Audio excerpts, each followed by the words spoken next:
I Ampanis just bloomed. Egg.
Okay.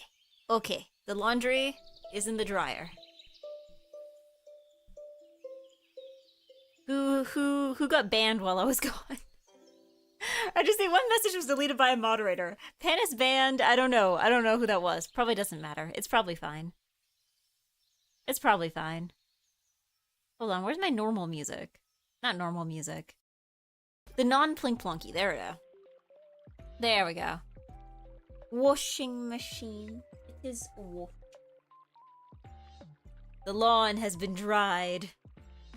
The lawn? Oh, the lawn. Oh, the lawn dry. Yes. The lawn dry. I mean, I guess it is in the dryer right now, so that is kind of technically what it is happening to it. That's true. You're right on that. You're right on that count. You know, it's going to be dry when it's done, but it's not done. It just started. Right now it's lawn wet. Right now it's lawn wet, but like in about 30 minutes to an hour, it's gonna be lawn dry. It'll be lawn dry. All right, where is Eggy? Where is Eggy? How do I see Eggy? How do I? Where do I go to see Eggy? Here we go. Visible egg. Visible egg. Visible egg. There we go. Now the Eggy can be seen. Now I am visible. Go to twitch.tv/NiceEggy to see egg. Ah, thank you. Thank you for the tip. Cozy. Fine. Fine. Glasses. Fine. Seeing. Fine. I'll allow it. You know, yesterday I got my hair cut, and if you have glasses, right, you probably know, like, usually you have to take them off during the haircut, and then you have to, I feel like it's like, if you have glasses, a haircut becomes even more of a trust exercise, because you, like, can only sort of see what's going on, like, at least if you're nearsighted. You can only sort of see what's going on with what the hairdresser is doing, right? Like, you have to tell them what you want, and then you take off your glasses, and then you just kind of have to, like, hope, you know? Chat is egging on screen it. No, I'm not being serious. This text is for... We've hit this point. We've hit this point. Hey, the eggplants need to start just specifically saying, it's not even like a tone indicator. It's literally just being like, I am joking. Message for Eggy.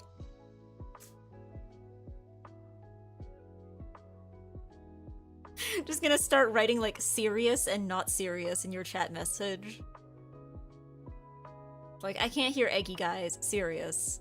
And I'm like, oh, my mic is muted. Where's Eggy? Not serious. Not serious. I don't know, it's weird. It's cause like, I feel like... Hi, Eggy-san. Saying hi to you on my flight back to San Diego. Here I come, San Diego. Hello, Monterasa. Enjoy your flight. Enjoy your flight. I too will soon be on a flight.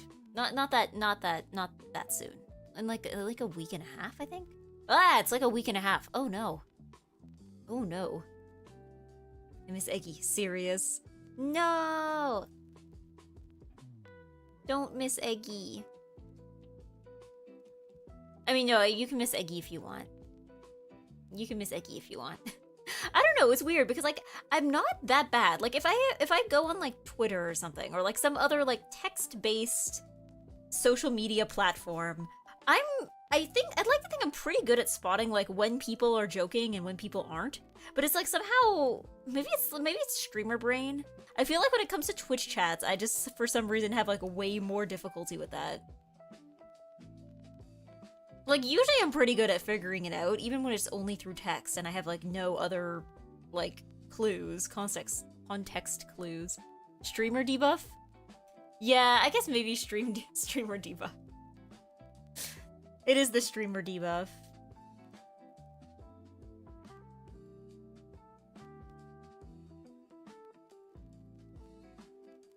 Cause yeah, it's I don't know. If you don't stream, you underestimate the streamer debuff if you don't stream.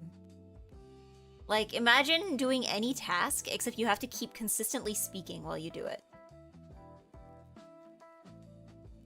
And you have to say coherent things, too. Or at least somewhat coherent things. It's wild. It's wild. But yeah. Play game on own time? Crushing it. Play game in front of people? Where's the A button? Yeah! Yeah! It's like that. It's like that. I think it's also like that for me with karaoke, where it's like singing on own time. I am getting everything perfect. Singing on stream, the audio sync is off. My key, I am off key. I am off time. I swear I know this song. I swear I've sung before.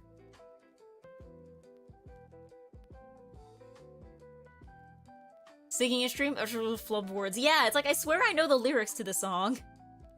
I promise I've heard this song before. You know? It's... I guess it's just like that in general with people watching you, though, right? Because it's probably the same when you go to, like, give a presentation in front of the class, right? Like... But I don't know, it's weird, though, because streaming is not quite the same, I think. Because, like, yeah, I'm aware that people are watching me and that there's attention on me, right? But it's not like they're staring at me directly, right? It's not like I can see their little eggplant eyes just looking straight into my soul, right? It's different. Yeah.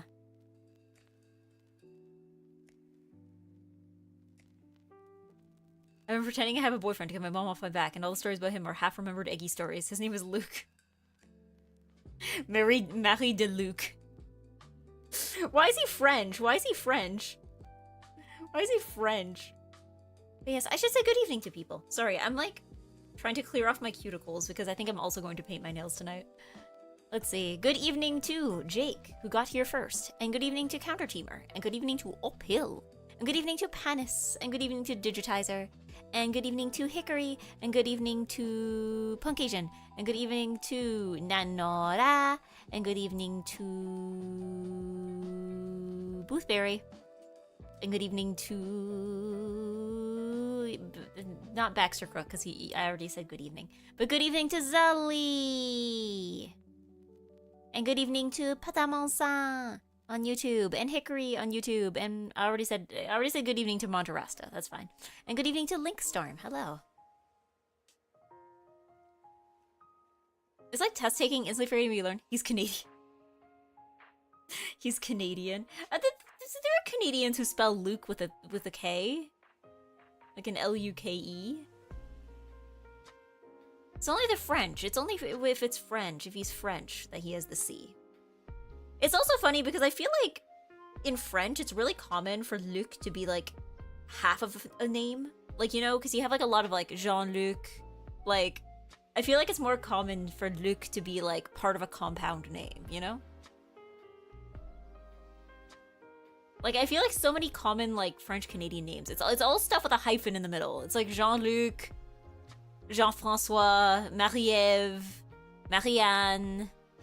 Like, it's all like compounds. But yeah, no, it's like, I don't know, streaming I guess is sort of, it's performing, but like you're not seeing the audience. You just kind of have to assume. You kind of have to assume reactions. There's no laugh track. There's no laugh track. I'm sure somebody has a stream with a laugh track, but I feel like they probably got tired of it pretty quickly. I can imagine somebody setting up like some kind of like redeem where it's like a laugh track, and it like, you know, if the streamer does something funny, then you just like redeem the laugh track. But the problem is I feel like getting like dozens of people to like you don't even need that many people in chat for it to get annoying pretty quickly, I'd imagine. You know? Like, I'm imagining, like, you know, even just, like, a dozen people trying to press it every time something funny happens would probably get, like, exhausting very quickly. But then, what's the alternative? You have to decide what's funny? I have to decide what's funny and then press the please laugh button? Where did I put my... Oh, there it is. I'm pulling out my stuff to paint nails. Tonight they will be sparkly red. I'm worried this color is gonna look a little too Christmassy, but we'll see.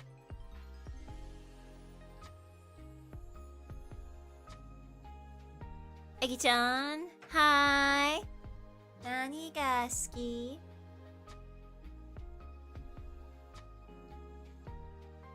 Yes. Ah ha ha ha ha ha ha. An alternative. Every time something funny happens, everyone just like spamming ha ha ha ha ha ha ha ha ha ha ha ha ha in chat. Did you see the art? I worked really hard.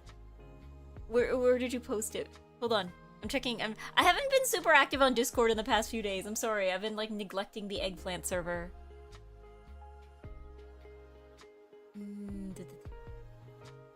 The art. Oh, the art. Ah, the art. I saw it and I was like, "Oh, that's nice." And then I was busy. I was like out. It even made you taller. I've noticed. No, well, I don't think I'm actually taller. Hold on. Can I put it on the screen? Do I have your authority to put it on the screen?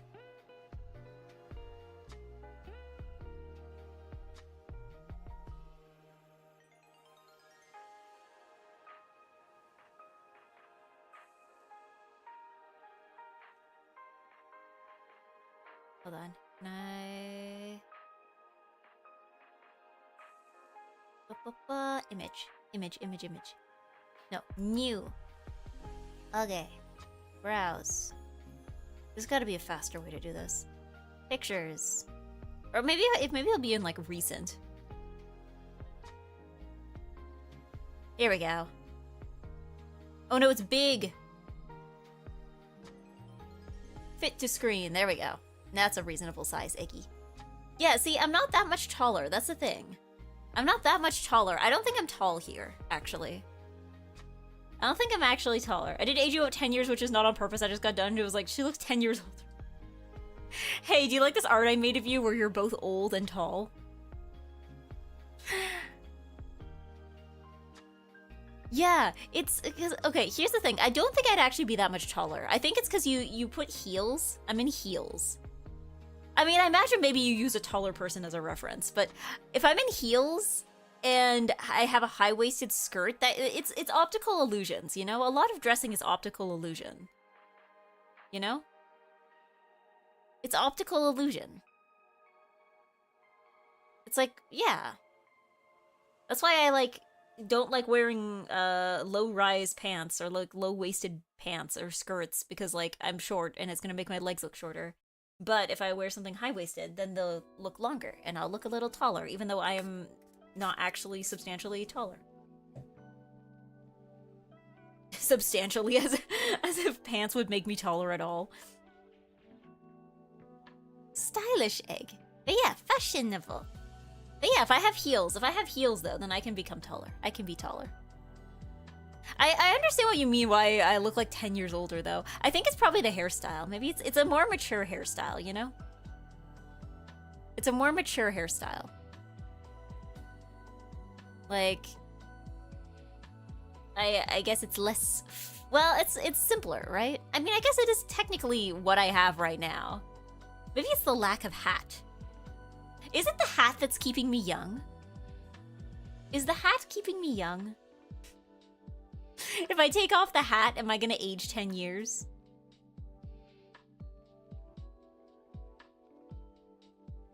The youth is stored in the hat. Is this how we... The hat takes away 5 years. Yeah. Is this how we can remain young for as long as possible, is just wear hat? The face and the baby, too. I think the big eyes to mouth and head size makes you look more baby. Oh, that's true. Yeah, I guess like the kind of anime face proportions, right? I guess I do. Because, like, I didn't intentionally have Eggy be young looking. Like, it just kind of happened. I don't know what age I was going for. I don't actually know what age I was going for when I was, like, having the design done. Because I was like, I didn't want to look like a child, but I also didn't want to be, like, too old looking. Because, like, at the time I started VTubing, I was not especially old. I didn't even consider myself old at the time. So I was like, okay, I don't want to look too old because I just don't think that that would fit me. But also now, I don't know. I don't think I would want to make Eggy look older. I don't think I would want to age up the egg. I just don't see what the point would be.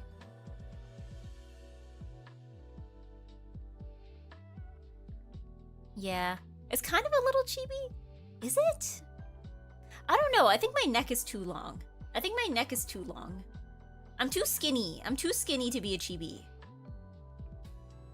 Like, I feel like I don't have the necessary roundness to qualify. I'm not circular enough.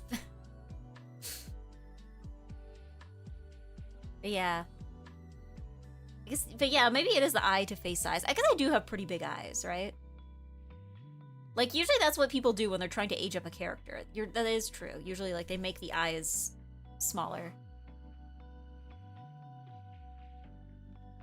Yeah, I guess the eyes here are pretty small, like, compared to... Yeah, you know what? I think it's that they're small. It's that they're also, like, higher up on the face. Like, isn't that, like, also an anatomy thing, I think?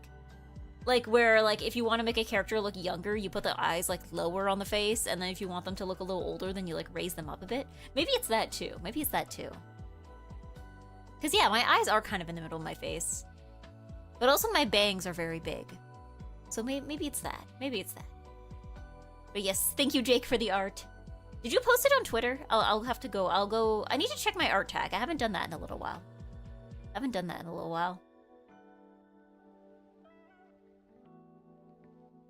I figured I'd ask since you're getting sassy with me, like, oh, is art for people that aren't me? I see how it is. Is that what I would say? Yeah, I haven't, but I can. Yeah, just so, because I'm like, how do I retweet it? I like also having, if I decide to use it for like if I ever make a schedule graphic, you know, in one day in the distant utopian future, like, I like having something that I can link to, as opposed to just like something that was privately posted in a Discord, I guess. But that's like a entirely personal preference. It's not like mandatory.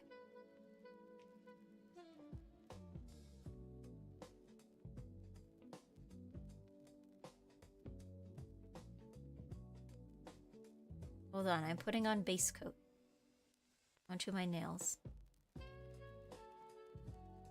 So that my nails do not get... Well, I mean, I guess red isn't like a huge culprit when it comes to like nail polish staining your nails, but like it can happen.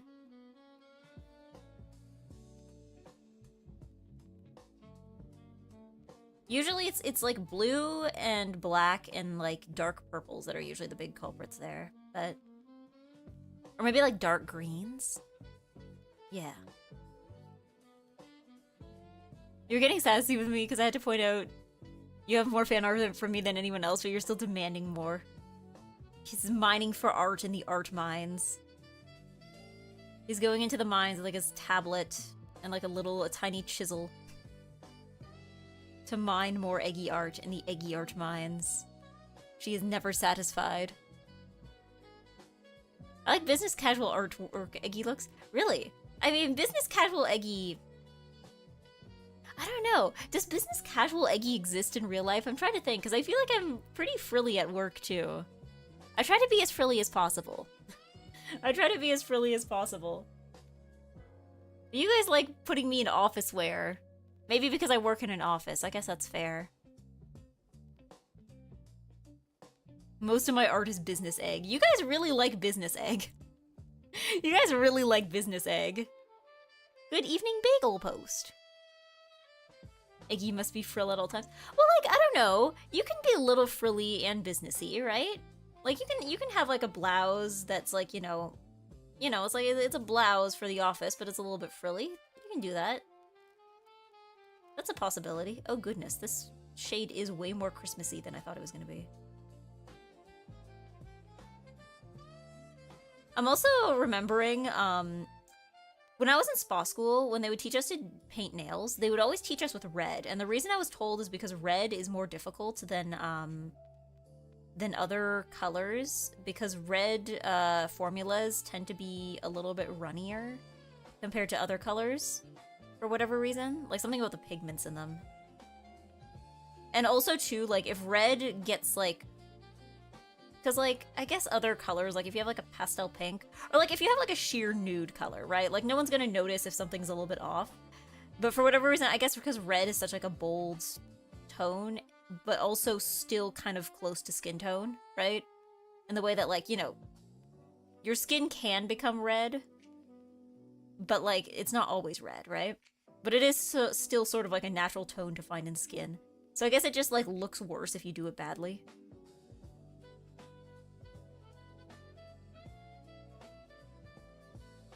Which I'm not doing it particularly well right now. I'm inexperienced. It's been a while since I've worked with red.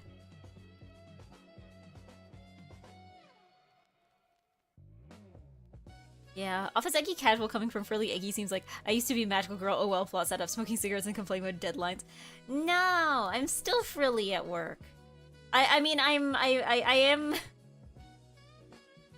am sad and stressed, but it's for reasons. It's for different reasons. It's for different reasons. I mean, I guess, I don't know, maybe some work reasons.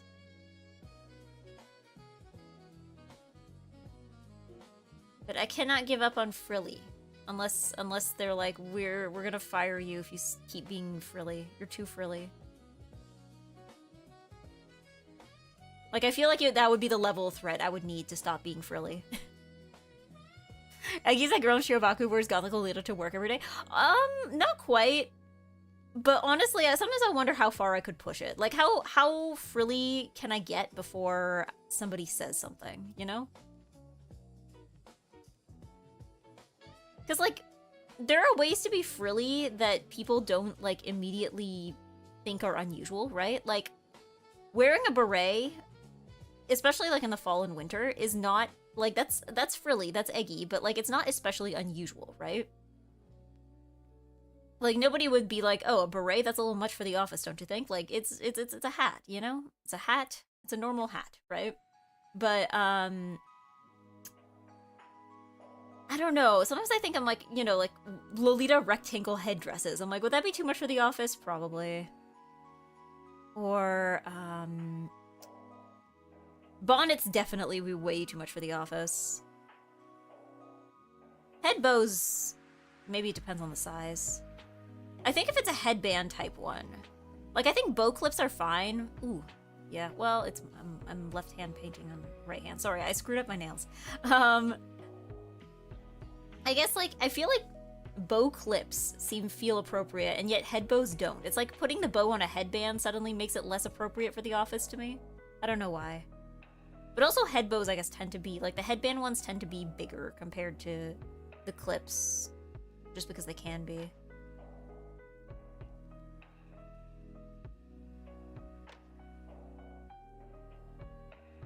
Yeah. Don't all Canadians wear berets? Some of them wear toques. Some of us wear toques.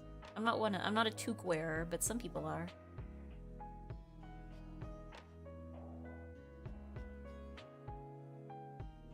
You know?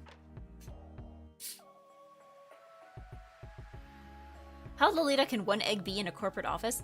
Well, it's honestly, surprisingly, you can get away with quite a bit if you know how to style it, right? Because a lot of it just comes down to, like, how can you dress this down just enough that it doesn't stick out, right? Because, like, I'm trying to think. When I used to work, a lot of this stuff doesn't fit me anymore, so I can't wear it to work anymore. But, like, when I used to work retail, I used to wear my Lolita pieces pretty often. The key, okay, here's the key. The first key to this, to wearing Lolita fashion in the office in a way that's not, like, conspicuously Lolita, first step is, figure out ways to style blouses with non-Lolita pieces. So if you have, like, a Lolita blouse and then you style it with, like, you know, a non-Lolita skirt, honestly, usually it works pretty well. Not all blouses, like, if you have something with, like, giant princess sleeves, maybe not, but, like, a lot of blouses work perfectly fine because it's just gonna read as, like, oh, that's a blouse, you know? And then the second strategy is to invest in pieces that look good without a petticoat and have, like, sort of neutral patterns to them. Like, as in, like, don't go for, like, you know, angelic pretty dessert prints, but, like, you know, if you have something with, like, florals or maybe pinstripes, like, something that's, like, kind of a little understated, because that can be worn in more ways, especially, again, like I said, if it's something that like looks good without a petty, like it has like a nice shape to it, even without any like structure underneath. Perfect. You can wear that to the office. That's just your wardrobe now. Congratulations. I don't know, I guess some people, like, I've talked to some people who, like, are like, I would only ever wear my Lolita clothes to Lolita events because I don't want to ruin them. And then, like, I don't know, I guess I'm not quite of that opinion. I definitely understand where people are coming from, right? Like, people don't want to use their, like, Lolita clothes as everyday wear because they don't want it to, like, get dirty or wear out. But for me, I'm just like, you know what? I paid enough. I paid enough for this. I feel like I've earned the right to wear it, like, wherever I want.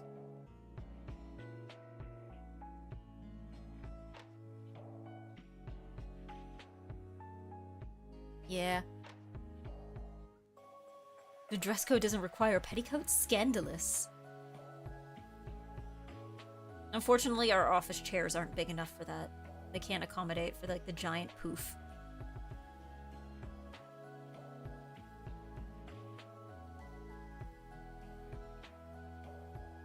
But yeah. Something that can be worn like a normal skirt. Well, it depends what you mean by normal.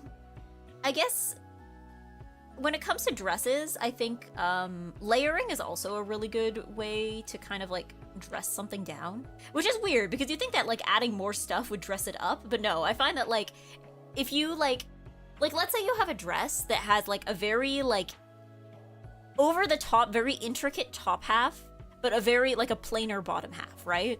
Like, you know, like the top half is like, oops, all like corset lacing and a bajillion layers of ruffles and shirring and everything. And then the bottom half is like, you know, just a skirt. Like it's just like the bottom half of a dress. There's not much to it aside from the fact that it's poofy. You can, if you layer like a cardigan over that top half, like it's gonna be kind of sad because you're probably covering up whatever is fun about the dress. But like if you can put a cardigan on top of that, honestly, like it's like congratulations, you've dressed that down. It's now office appropriate, depending on your office. Results may vary, but yeah.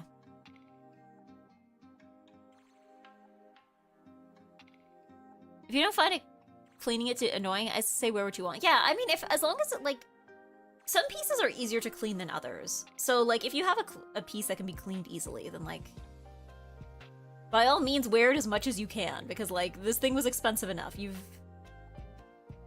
have the right to do so, you know?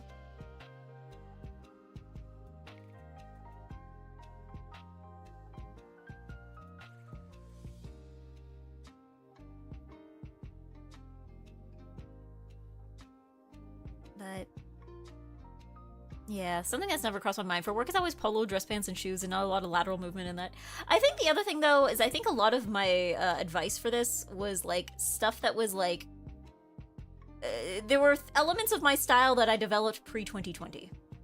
Like, I feel like since, like, coming back from, like, work from home, like, era, I think the average office has, like, really casualified their dress code. Like, I think things that would have been, like, kind of expected in 2019 are just, like, no longer expectations at an office. Because, like, I don't know. When I, like, the job I worked in 2024, like, I came in jeans pretty regularly. And nobody complained. In fact, half the department was already dressed even more casual than me. I'm pretty sure I had, like, a guy who came in, like, not necessarily sweatpants, but, like, I guess, like, joggers, like, exercise clothes, pretty much.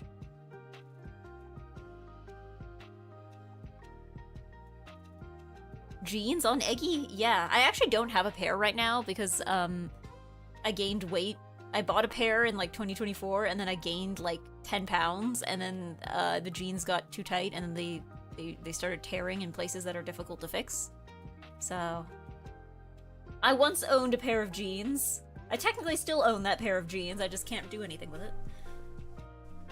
Ugh. Hello, Egg. Hello, not John Stamos. But yeah, there you go. That's another thing to draw. Eggy with jeans. They aren't skinny jeans. They were like, a really wide jeans. There were wide jeans. That's what makes that even more annoying, you know? That's what makes me even more mad, is that, like, it's one thing if you have skinny jeans and then you gain weight and then they rip, right? But, like, when you have wide leg pants and then you gain weight and then they rip. Yeah, mom jeans? Yeah. It was like that. Yeah, when you have, like, wide leg pants and then you put them on and they rip, then that's the real... That's the real tragedy. It's like, come on, I got like the bigger ones that are supposed to be roomier, and I'm still running into this, you know? Yeah. I mean, to be fair, it was not like a one big tear. It was like a gradual thing, because it was like the inner thigh, you know? It's like a part that's like rubbing up against itself a lot, so that's where the tear was. That's where the tear was. So it was like a gradual thing where I could see that area becoming more and more threadbare until it was just like an actual hole. But yeah, you can't really fix that because fixing it requires... Well, you can't really. Because, like, you can... The problem is that it's a delicate area, right? So, like, you can't really put a patch there because then that will probably irritate the inside of your leg. And you can't really sew over it because that's really going to do the same thing, right? So, and, like, you kind of don't really want to be attracting more attention to, like, your upper thighs, like, near the crotch. That's not usually the area you want to attract attention to. So, like, any kind of visible mending is kind of off the table, too. So, yeah. It's annoying. It's annoying. Yeah. I used to wear jeans, but I got used to slim fit sweatpants again.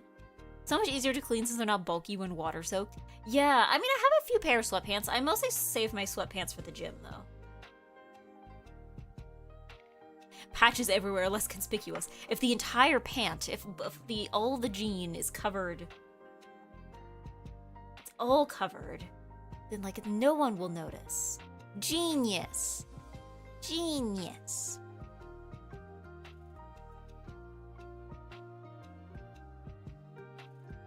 Yeah, I used to... Let's see. Genius. Yeah, genius. Dynamius.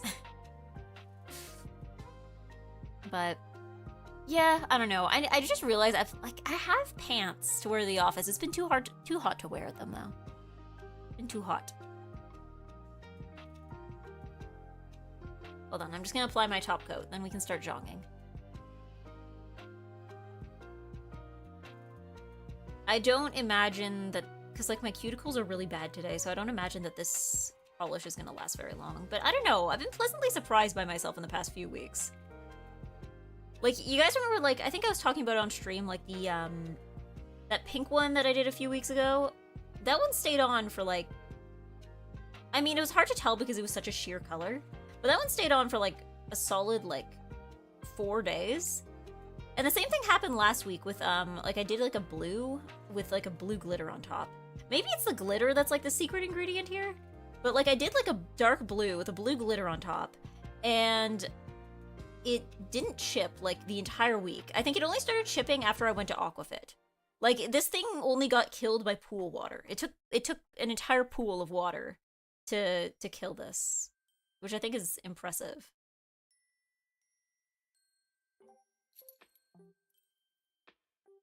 A pink what now? Sheer. A sheer pink. It was like... I don't know. It was an interesting color. It was like pink with, like, a blue glitter, but in practice it kind of just looked like it was, like... In practice it just looked like I had put, like... You know that, like, kind of, like, holographic paper? It looked like I had just, like... I had just put holographic paper over it. How was Aquafit? Was it worth the annoyance of forgetting? I'm happy I went. I'm happy I went. I just realized I forgot to sign up again. It's fine. It'll be fine. I don't think I have time tomorrow anyway. I have so much stuff to do. I have so much stuff to do. I have so many things I want to get done before Offkai. Also, I think what do I have to do tomorrow? I have to do groceries. I have to... there's a package that I'm supposed to be receiving tomorrow. I have no idea. So I ordered a parasol online. And it was supposed to come Friday, but I think it got stuck in customs for a while. But it's supposed to come tomorrow, and I'm excited, but I'm also just like... Because the one I ordered is specifically one that's not, like... Because you know how some of them will, like, kind of... Not retract. Yeah, retract is the word I'm looking for. Why do I say that? you know, like the ones that get smaller, like, you know, you can fit it in your bag. It's not one of those. It's one of those ones that remains like a long pole even when closed. So I'm really curious about like how this is going to be delivered. Like, am I just gonna be getting like a really long box in the mail?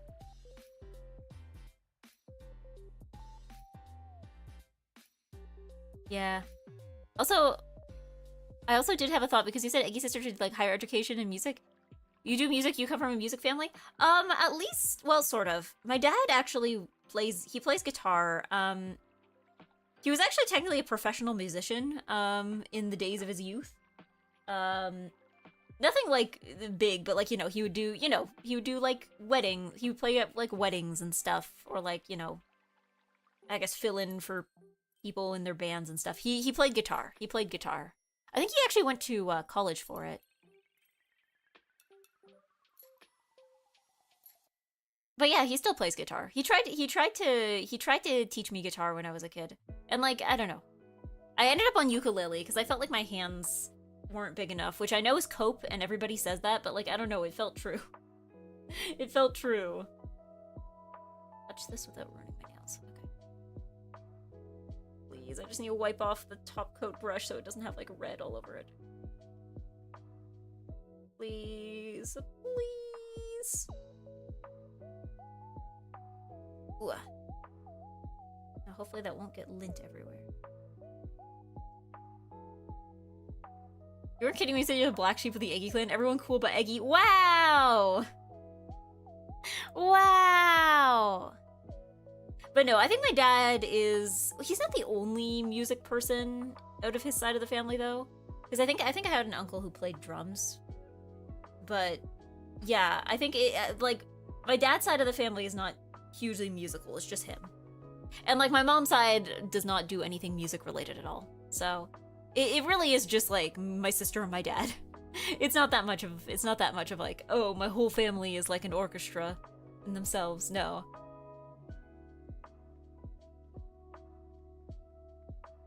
You too. I guess I am singing, Eggy. Alright, let's go jogging.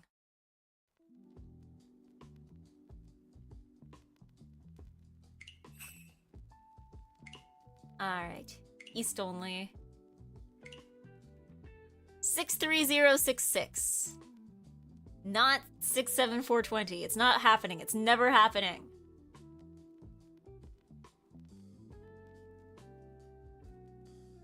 Never. Never. And then I'm gonna try and see if I can copy paste that into YouTube chat without ruining my nails. Ooh, yay, I did it. Nice and good. Pin it. Message pinned. It's pinned. There we go. 67, 67, 420, 69, 420. 67, 67, 67, 67, 67, 67, 67, 67. Yeah. But yeah, no, I think I'm the only one who doesn't... I don't really... I mean, I guess I can play some instruments, but, like, not to a professional degree. Egg, please. I mean, can you deny the allure of saying 6-7? 6-7. 6-7. 6-7. I need everybody to, right now, who's watching, to say 6-7 out loud. Even if you're in public. Just say it really, really quiet. 6-7.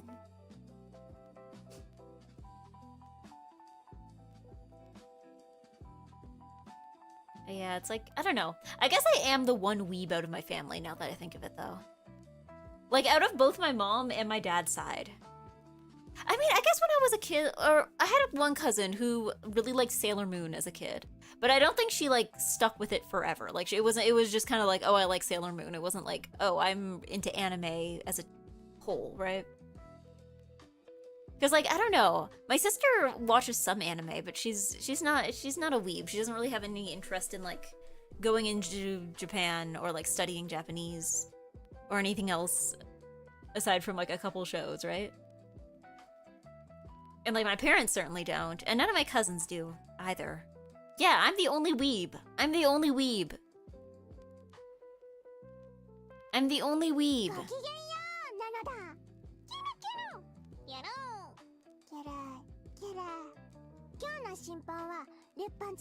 I think though, oh, you know what else I also am in my family?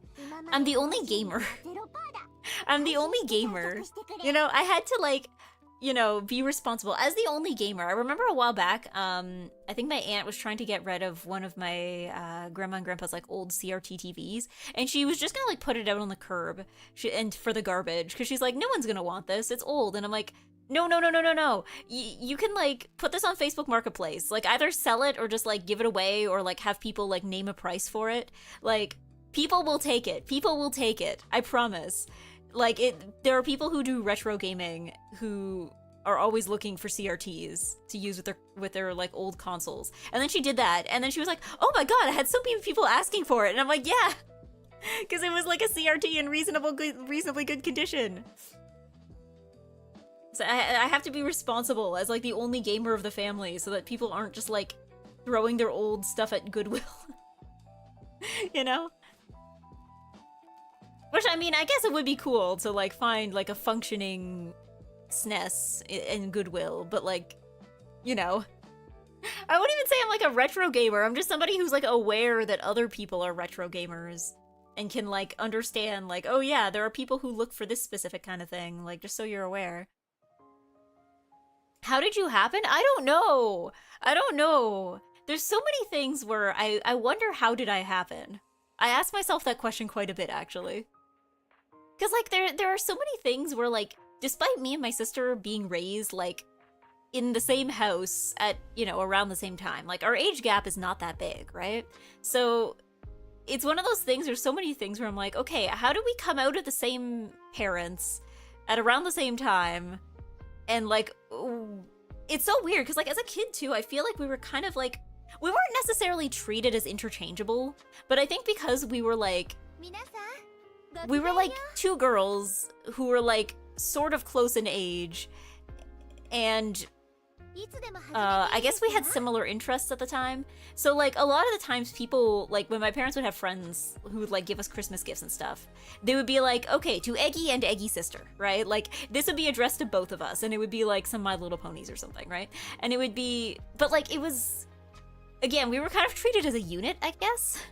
And yet, as adults, it's like, no, we have completely different, not completely different, but, like, we have fairly different interests.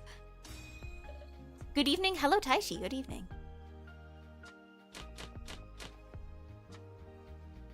The egg unit. Yeah, again, I'm like... But yeah, like, in theory, we should have come out more similar. But, like, I don't know. There's a lot of things she does that I don't, and a lot of things that I do that she doesn't. Both in terms of interest and in personality. And, like, I guess it's not unusual for siblings to have, like, very different personalities, right? But, like... I don't know. Lots of strange eggy quirks that I don't see in my sister, and I'm like, I wonder why. Why did I end up with this specific gene?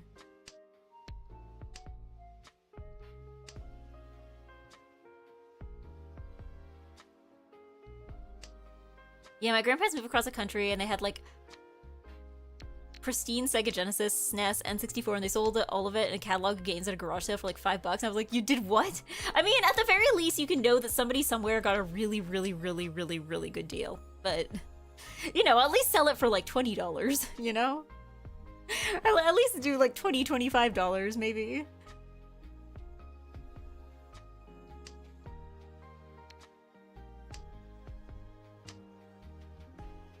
Should have been me, their own blood. I should have inherited this. Well, maybe you should have, I don't know, you should have like made your claim earlier on. You should have been like, okay, you know, if you ever start clearing things out, I'm culling these. I'm claiming all these consoles.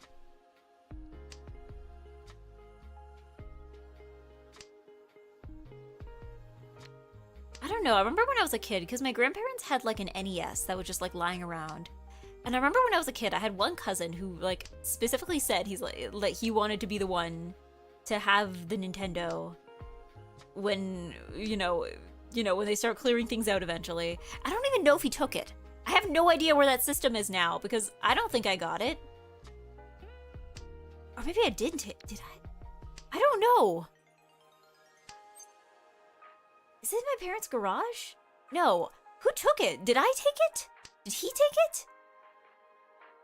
I completely forget what happened to that NES. Come. Maybe it is lying around.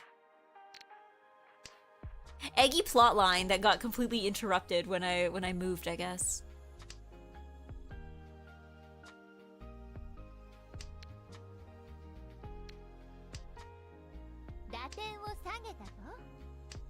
Nobody wants old video games, they're worthless. I don't know, I guess maybe it's one of those things where, like, older people don't realize that, like... I guess because, like, it's not considered unusual to have, like, people who collect, like, vintage dresses, right? Or, like, vintage china, right? Like, it's not that unusual to have, like, people who collect other old things. I guess people just don't realize that, like, this is also a thing that people do with old technology. Like, there are people who collect, like, old TVs and old video game consoles and, like, VHSs and stuff, right? I guess maybe people just, like, understand the idea of collecting old things, but don't realize that this can also apply to technology.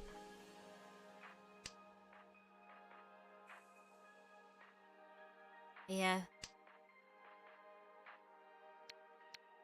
Vintage china is worthless. There's a glut of it in the antique market. Well, probably because everybody paid $1 bajillion for their dishes back in the day. Are you kidding me?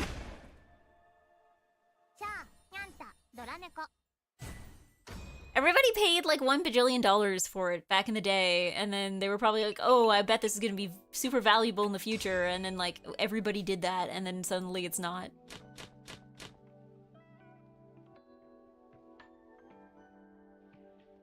Crazy how quickly old TVs went from people struggling to give them away to people trying to sell them for hundreds of dollars. Well, like, I guess it's one of those things where maybe it was like that era of like transition from like the big giant cube TV to like flat screen. Because like, I feel like they don't make non-flat screen TVs anymore, right? If you want to get a cheap TV, you're going to be getting probably just like a smaller flat screen monitor, right? Like, they don't make the CRTs anymore, they just don't. I guess maybe at the time it was like the novelty of like, oh, who would want a CRT when you have big flat HD TV? Already? And me? I mean, my hand wasn't gonna be good anyway, but like... Me? You have to see, I'm hitting the like guy pointing at himself .png. Like, you know, like that stock photo of the guy like... But like he's pointing at himself, I'm doing that. You can't see it, but I'm doing that. You know, it's below the screen cutoff, but like my hands are doing that.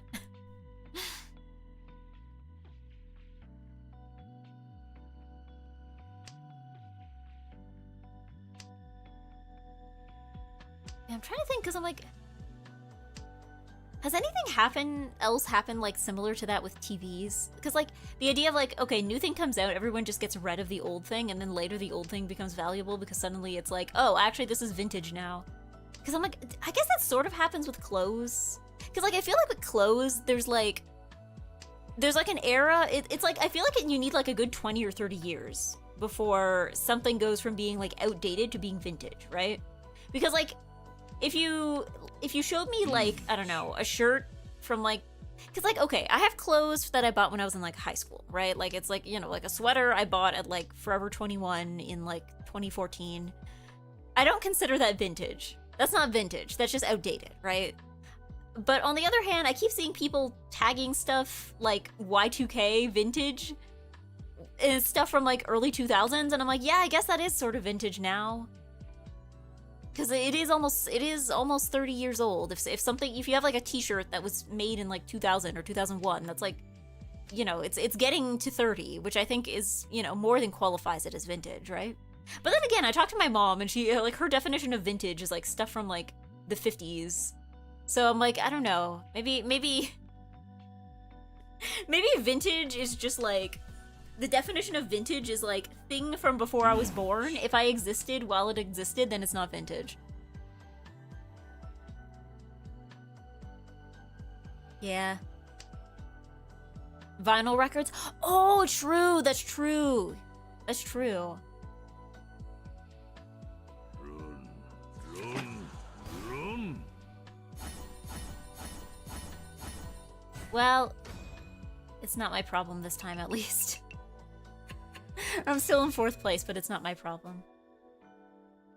How do I post Suneye in the Twitch chat? Oh, you know what? Remind me, that should be, if I ever have some money lying around, I should commission, I need an Eggy Suneye. So that every time we check off the passage of time on our Eggy bingo cards. She'll be there. She'll be there. I'm just a spectator. Yeah, nobody's touched you. You're still at your like original point numbers.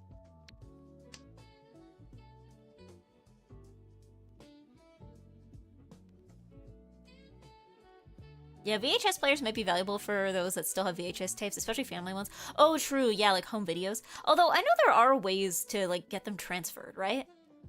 Because I feel like my dad did that when I was a kid at one point, where like there was a bunch of like old like VHS, and then he just like I guess it's possible to digitize them so you can have them saved like on the computer. I don't know where they went though. I know my parents probably have them saved somewhere, but I don't know where they went. Because I remember going through a bunch of them once. Like, I was still a kid. I was like a kid, but I was like an older kid. Like, I was old enough to remember. And a lot of the videos were from, like, when I was, like, less than 3 years old. So, like, these were things that, like, I knew happened, but, like, I wasn't old enough to remember. There's a video I had, I think, when my sister was just born. Of, like, I was, like, 2.5. But, like, there's a video of me, like, holding my baby sister and looking directly into the camera and being like, I'm Eggy, and this is my baby sister, Eggy sister. Like, I just, like, look directly into the camera and say that. That's the only one I remember. Like, I know there was, like, a bunch of, like, me and my sister, like, running around and stuff, but... yeah. I don't know. I have good childhood photos, I will say. Like, my mom was good at taking pictures and also good at, dressing me. I will say my mom had a good eye for children's fashion. Because, like, I look at outfits, like, I remember in 2020, that was, like, the May of 2020 project for my family was, like, going through all the, like, old pictures from when I was a kid. Like, the photos, not the videos. We just had photos. But, like,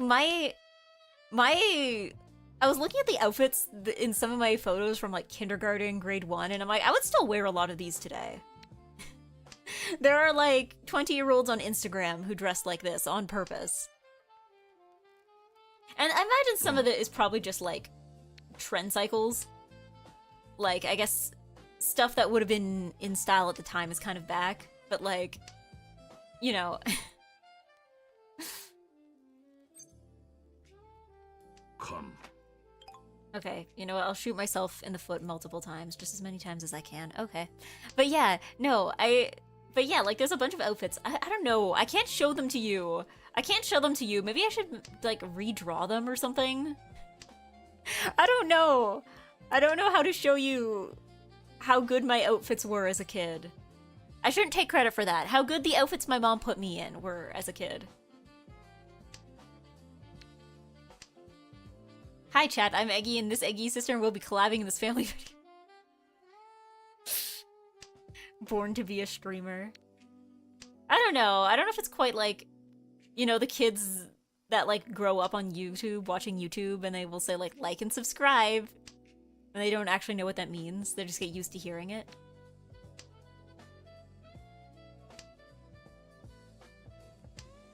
Like, I don't know. When that video was filmed, I think YouTube wouldn't exist for another, like, half a decade, I think.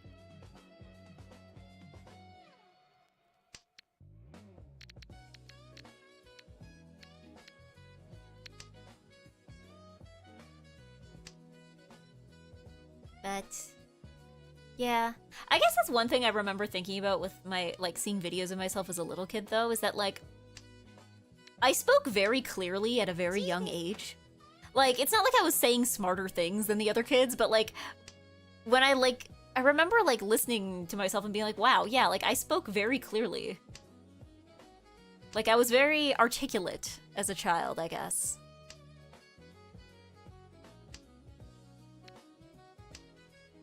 I guess I'm still articulate as an adult, but like, I don't know. I'm not sure if I'm less articulate. Everybody else caught up.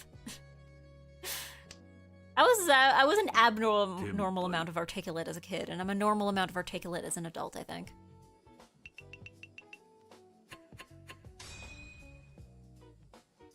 I've become less articulate. Unbelievable.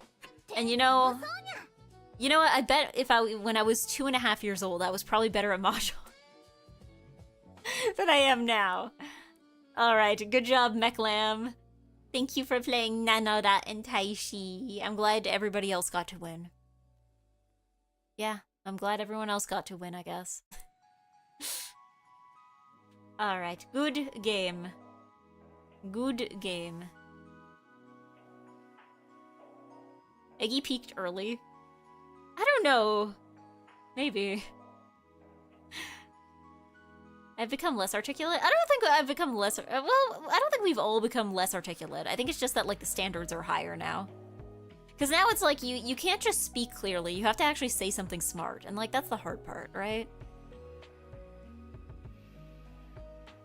My mom likes to tell me the story of 2-year-old me being sad about a bunny or something. When my mom asked me why I was sad, I apparently said something like, the bunny lacks liquidity. The bunny lacks sufficient funds. Out of curiosity, do your parents work in finance or something? Because, like, I've definitely heard of, like, small children whose parents work in very specific fields who will pick up, like, vocabulary from those fields. No? I apparently picked it up on TV. Okay, yeah, I guess if you have, like, the news going. That's true as well, yeah. Because, yeah, like, I've definitely heard of, like, kids whose parents are, like, you know, like, they work in, like, technology or something, and they'll pick up, like, computer terms or something. Like, it definitely happens, but... The bunny lacks sufficient funds.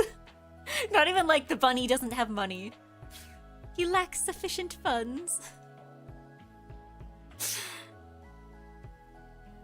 Mother, I feel great sorrow, for the rabbit lacks sufficient funds. I don't know. I mean, I guess as a kid, apparently I learned the word actually at a quite young age. I was born to go actually. I learned, although I pronounced it acily for a while. So it took my parents, apparently my mom says it took her a while to figure out what I was actually trying to say. Because I was saying like, acily, acily, acily. But yeah, that was just an early form, a very early stage of actually. Actually.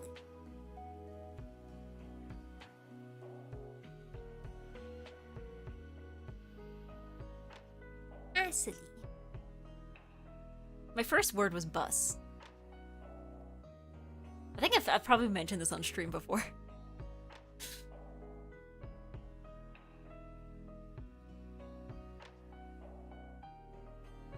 I don't know. I guess I was good at reading out loud as a kid, apparently. Like, even when my reading comprehension was not always the best, I would at least be able to, like, read it really clearly.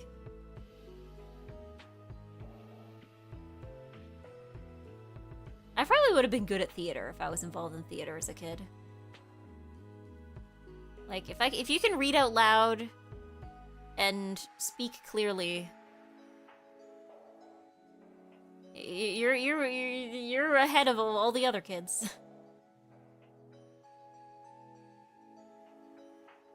I could even sing melodies. I would have been way ahead of everybody.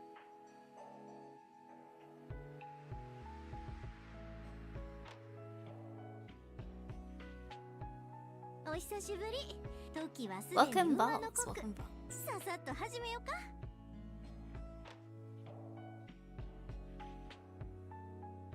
Can't remember how old I was when I started theater, maybe 11. I think I definitely remember being in, like, grade 3, because the thing is that my school had, like, zero performing arts, anything at all.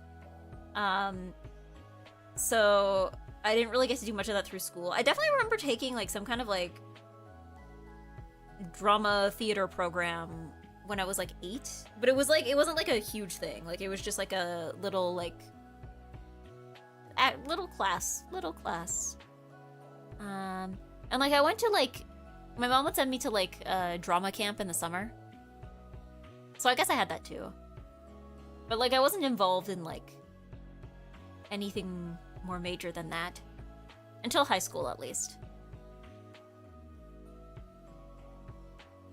But I don't know, in high school though, like I was not getting lead roles. I was not getting lead roles. You know, maybe this is also the difference between me and my sister, is that I did not get lead roles and she did. But I don't think it's like, it's not even like, this is gonna sound like cope, but I don't think it's like, oh, it's because she was better at acting. I think it's entirely just vibes. Because sometimes, like, you know, the leads in a play, right? They're not always necessarily cast based on like who's best at acting. Sometimes it's just like vibes, you know? Like, sometimes it's just like, okay, yeah, you might be good at acting, but like you don't have the general like look and vibes necessary to play this character, you know? So sometimes I think it's like that. But maybe that's cope. Maybe that's cope. I don't want lead, maybe not lead. Yeah, I think like the one named role I had in a high school play was like someone's little sister. So I was playing a child. I was in grade 12. There were like 3 people in this play who were playing children. There was me and 2 other people. And you know, the 2 other people who were playing children were in grades like 10. They were both grade 10s. They were 2 years younger than me. And then it was me in grade 12. Like, I think that was my problem. My vibe was strictly child all the way through high school. I got pigeonholed. I got typecast. I guess maybe my sister somehow had a more mature vibe to her, which meant that like the drama teacher felt less weird about casting her as an adult.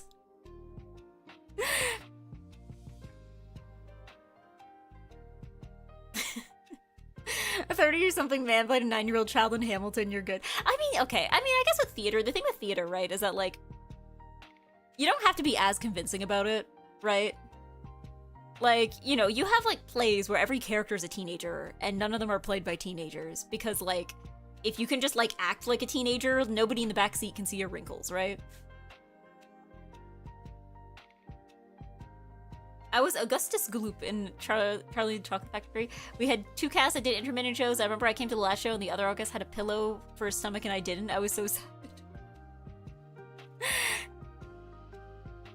Wait, so was like the other kid just like, they thought he was too skinny to be Gloop, so they had to like shove stuff into his shirt?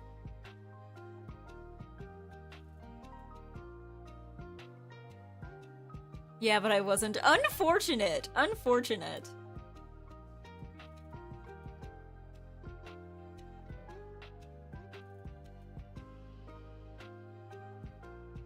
"11-year-old me was deviated." Deviated?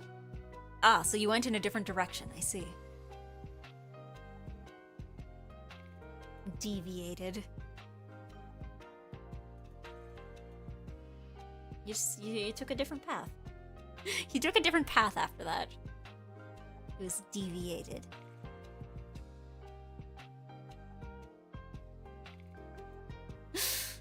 I know what you're trying to say, but it's funnier this way. But yeah.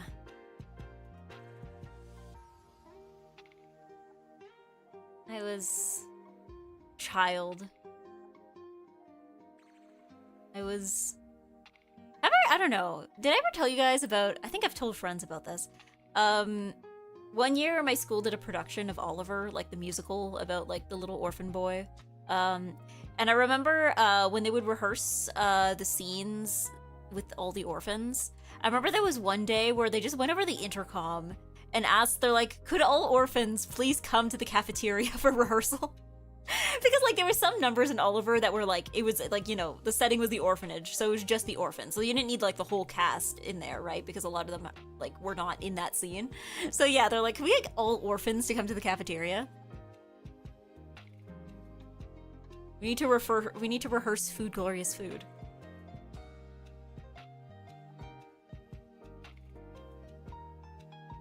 But yeah, I did play an orphan.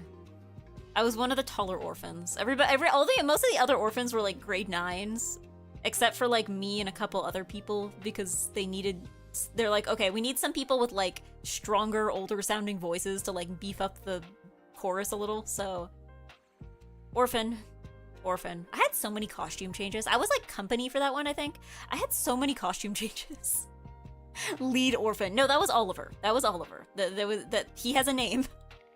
He has a name.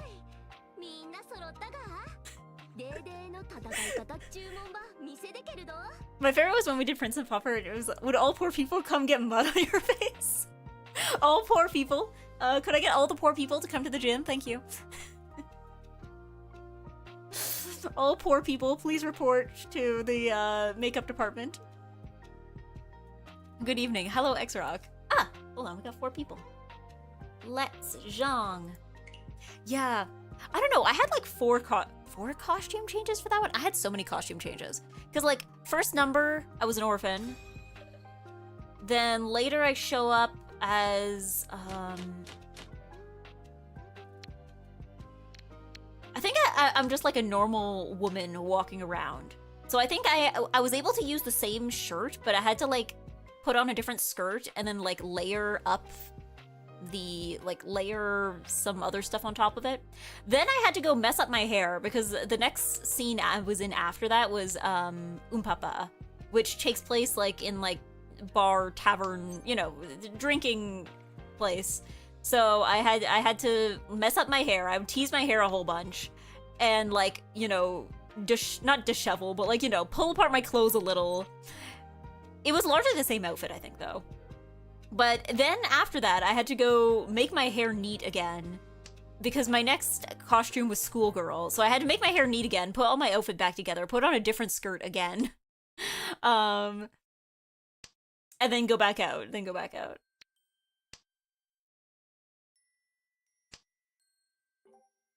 Mahjong Luke Picard. Where did Luke come from? Good evening, Scene Turkey. Welcome.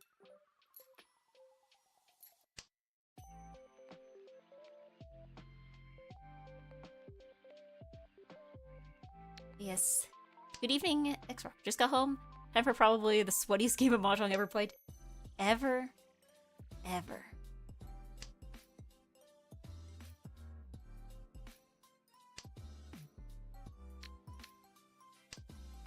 I had the most dynamic costume change of all time. I was an extra on Tom Sawyer. I had overalls with one shoulder off to play a kid in the classroom. The next scene I had to put a strap out. I like how the idea of like, you know, I have to be a child, and now I have to unchild myself by just making my clothes look a little more put together.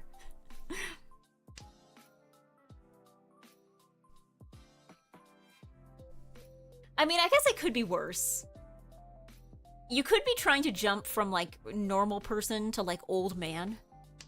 Like, I definitely had I knew a few people who, like, like, they would be in, like, Act 1, they'd be playing, like, the younger version of a character, and then in Act 2, they'd be playing, like, the older version of a character. So, like, during intermission, they were just, like, dumping, like, baby powder into their hair. You know, like, to make it look gray. Oh my god, I knew one guy who, like, his costume involved, like, graying the hair, but then also he had a hat on.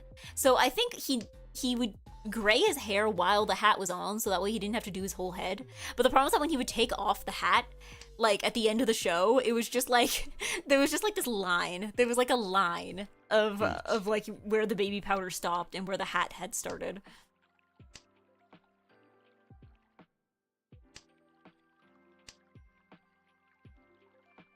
The way you said Zhong sounded like the way Jean-Luc Picard says his name. It's Zhong, Mahjong. We're zhonging. We're zhonging. Not Mahjong. It's Mahjong. It's a soft J. It's Jean. Yeah. Say Mahjong.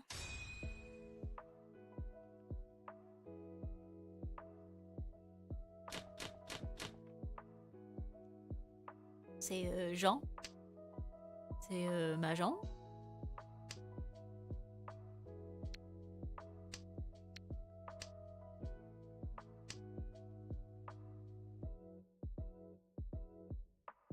I did some like spoken word thing that was like a duo with a girl. It's like a sister brother, we don't get along, I'm actually sad and want to be understood kind of thing. It basically just 4 soliloquies back to back, and I was the baby brother, like 6 foot 200 something pounds. My elder sister's like 5'4", really baby tiny. I mean, was that like the teacher who was doing the casting though? Sometimes I feel like I definitely had like assignments like that in drama class where like I would be assigned to somebody. Like I think at one point, I think I was supposed to be playing like a school teacher and a student. Except I feel like the person that was picked to be my student, like I was supposed to be the school teacher, and like she was much taller than me. She was much taller than me. To look like baby, I wore sweatpants with one leg all the way up to my knee and mismatching socks. You know, you really drive that home, you need like a propeller hat. You need like a big lollipop.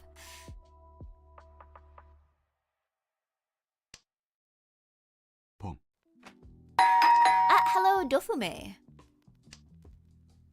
One pot raid, one pot raid. You only got one pot. Just one. Just one. Good evening, welcome everybody. I am NiceEggy. I am nice and I'm an Eggy, and allegedly I'm a Mahjong streamer now. I asked this last time, and then I did a poll on Twitter, and apparently I'm a Mahjong streamer. This is news to me, but I guess I do stream Zhong with quite a bit of regularity. But mostly right now we are discussing experiences with high school theater. Please tell me your experiences if you were ever in high school theater. All that Zelda didn't count. I know, I streamed Zelda for like, you know, like half a year, but no, apparently I'm a Mahjong streamer. I mean, I guess Mahjong is the one game I stream with, like, extreme regularity, right? Like, my schedule for the week is usually 2 to 3 streams, and it's always, like, at least one of those streams is Mahjong. You know? It's usually Mahjong and then, like, one other thing. Lately, it's been Deltarune. It's been Deltarune.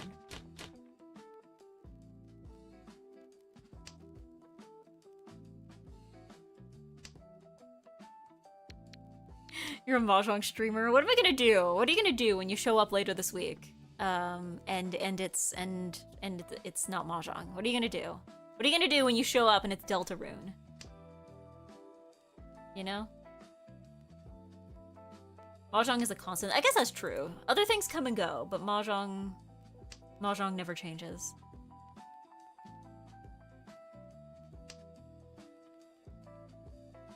But yes, for those who are new, welcome. I do in fact stream other things.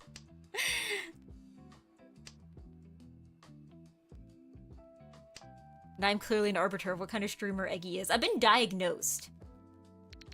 I didn't choose to be a Mahjong streamer. I got diagnosed with Mahjong. Like, all of you guys are sitting there with like a clipboard, and you're like noting things down. And I was like, Mahjong.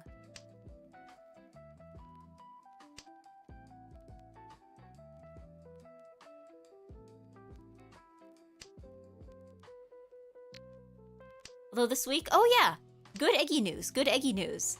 I might have a family doctor again, so that's good. I didn't think it would happen this quickly, but I will have access to a medical professional in my area.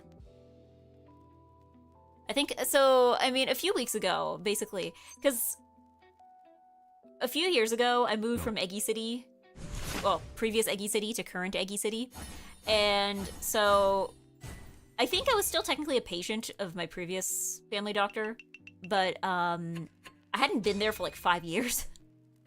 Because like, I think the last time I went to see her was like 2021.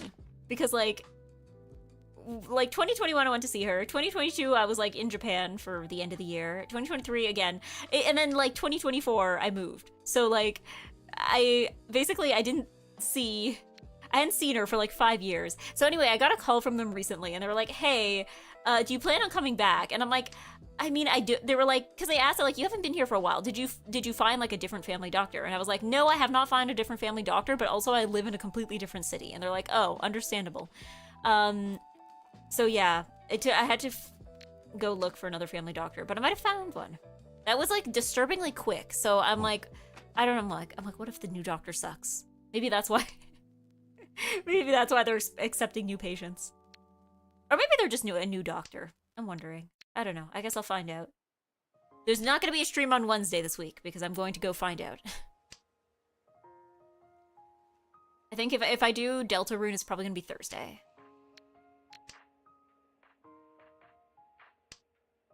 You get one of those. My old doctor retired a few years ago now. Yeah. Well, even like my previous family doctor. Like, the reason why we were her patients was because the place where we lived before, so like previous Eggy City, like where I was born and like grew up as a kid, we had a family doctor there. And then when we told her that we were moving, she was like, oh yeah, I know somebody I went to school with who lives in the city you're moving to, and she's taking new patients. Cool. And we were like, cool, awesome. We don't have to think about this. So that was pretty much the reason why she was our family doctor. I didn't like her.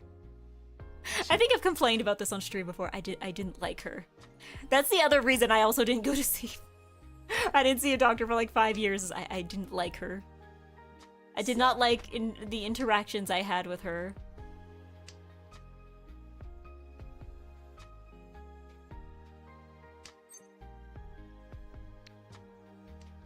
But yeah. Hopefully, new doctor will be good. And I will be tested for every disease on Earth.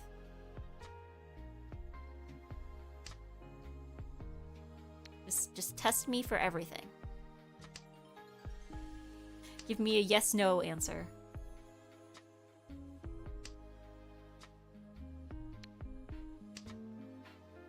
Maybe I'll actually get blood work done someday, so that you guys can stop being so shocked when I say I've never had blood work done. Some of those tests are quite painful, I don't know. I mean, not all in one day. Not all in one day. And maybe not all of them. There's probably some there's probably a bunch I don't need, right?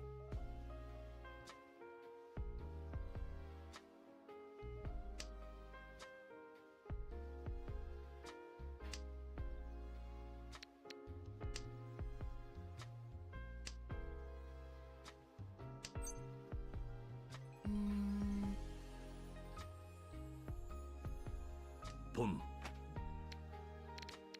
Oh, not quite yet. Are you ready to be put on a new kind of medicine or vitamin? One or the other. I've accepted it's a possibility to be put on a medicine or a vitamin. Which one, I don't know. I don't think it would be happening tomorrow, though. I think that's the kind of thing that maybe would need a little more... I don't know, then again, though. Boom. I think Wednesday is like in the intake appointment, because it's like my first time seeing this new doctor. So maybe that will be the like drop all your complaints now. Just say everything you think might be wrong with you. Just all at once, so she can note it all down for later. I'll probably have to ask too, because I think I might need to get I was told I might need to like call the old doctor at some point to get like my records transferred or something. Oh, maybe I'll have to do that tomorrow. But maybe, you know what, maybe I should probably just go to the intake appointment first. That's fine. Yeah. Got no intro with my regular doc. I showed up and I'm like, I'm dying. Who can help?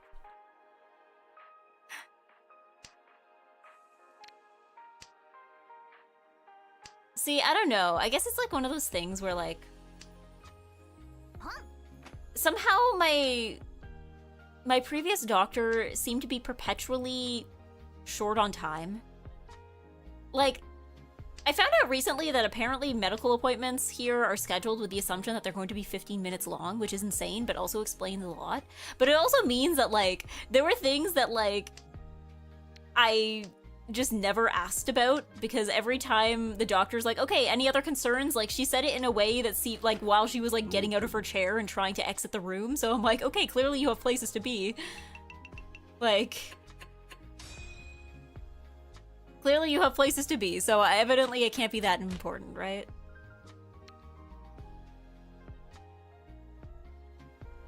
Like, it kind of, the I'm leaving PSYOP, it kind of felt like I was being asked, like, okay, any other concerns? While she was like, you know that, like, sign that they have at, like, was it the Game Awards? The one that just says, wrap it up? Like, it kind of felt like that. Like, yeah. Your doctor is a captive audience, bother them. Yeah, I don't know, I guess...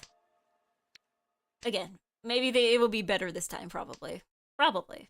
Also, I'm an adult now, so I don't have to think about, like...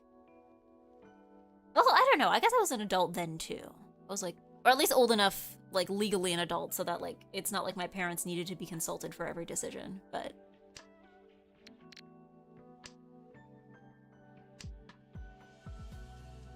Yeah.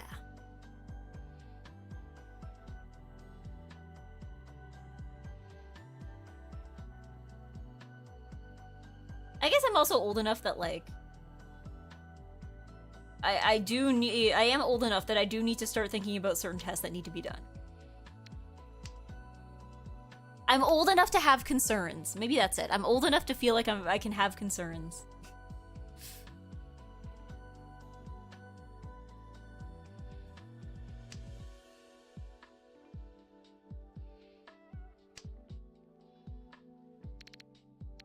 Cholesterol egg. I don't think cholesterol's an issue.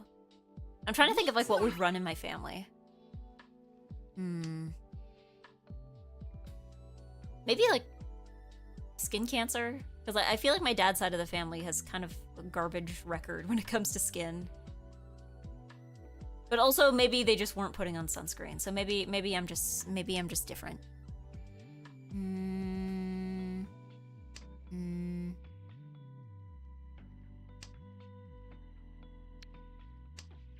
Yeah, I'm a skin cancer vector. Are you the sun? Are you the sun itself? Cause yeah, what did I? Yeah, like I don't think I have a lot of like things that are like genetically in my family. But I don't know, maybe there's stuff that just like skipped my parents or something.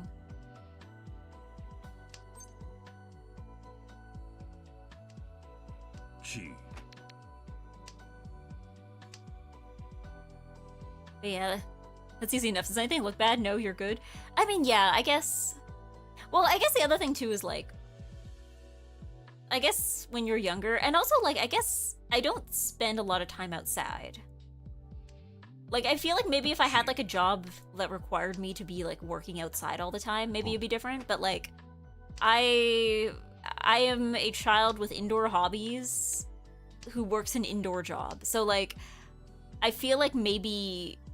compared to, you know, either people who, like, work outdoor jobs or people who have a lot of outdoor hobbies, like, I feel like my risk might be lower. But I don't know, there's probably some other indoor... there's probably some other, like, indoor thing that can hurt you. I don't know.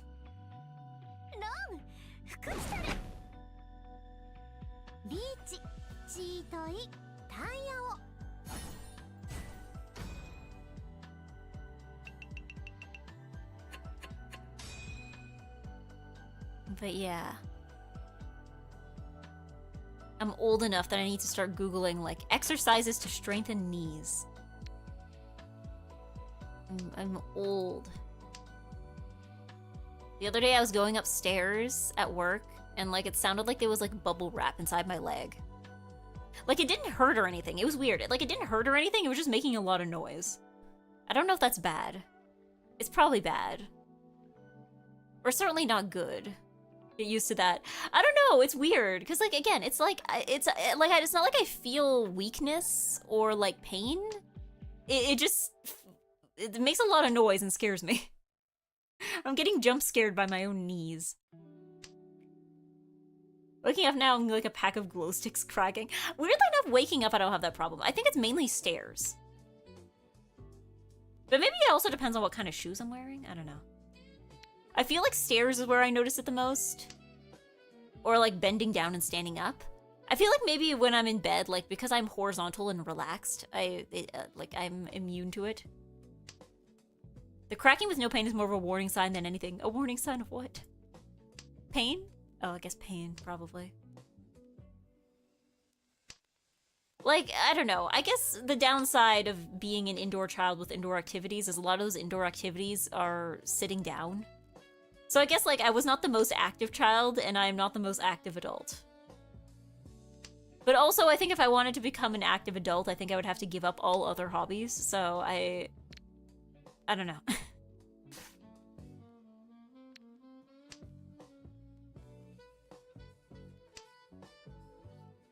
I also had bad luck because I went to the orthopedic surgeon when I was 15. He told me in no uncertain terms, you have the arthritis of an 80-year-old in your knees. I've heard, okay. I feel like I've heard of like, I can't remember what they call it. There's like a specific term for like childhood arthritis, right? Because I think I've met people before that have that. But it was usually, I feel like most of the time when I met people with it, it was like not in the knees. It was in like a different part of the body, like in the arms or something.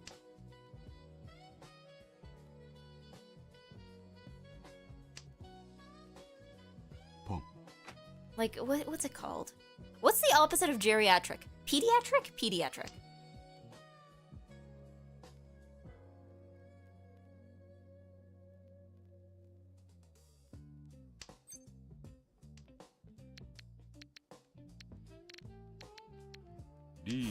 Zoomer.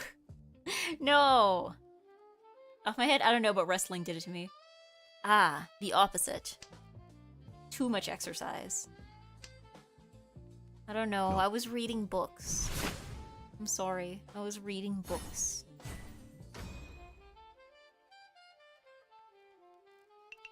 I was reading books and drawing pictures.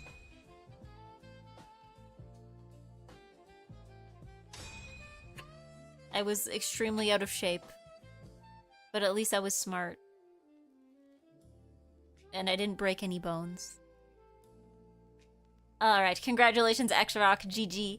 Thank you, Vols and Baraclow. I evidently am out of shape in my zhonging muscles as well. My zhonging muscles are out of shape. My knees and my zhonging knees are cracking. My joints! My joints! I'm gonna start experiencing joint pain. While you wrestled, I was studying the book. I studied the book. While you were out getting sports-related injuries, I was reading Warrior Cats.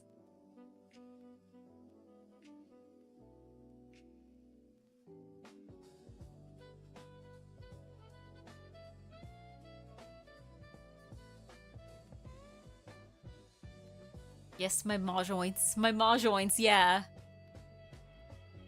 I also read books. The two are not mutually exclusive. Yeah, but you see, like, I had a strong preference.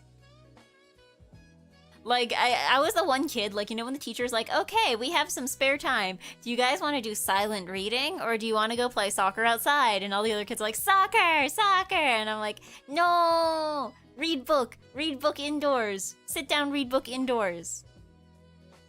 You know what? I was thinking about this recently, and I'm like, maybe I mentioned it on stream. There's so many things nowadays where I can't remember if this was like a thought I had during work, or if this was like a thing I said on stream. But like, I feel like I'm so glad, with all the friends I've made in VTubing, I'm so glad that we met as adults, because I really don't think we would have gotten along as children. There was a choice, I don't know, if you had a nice teacher.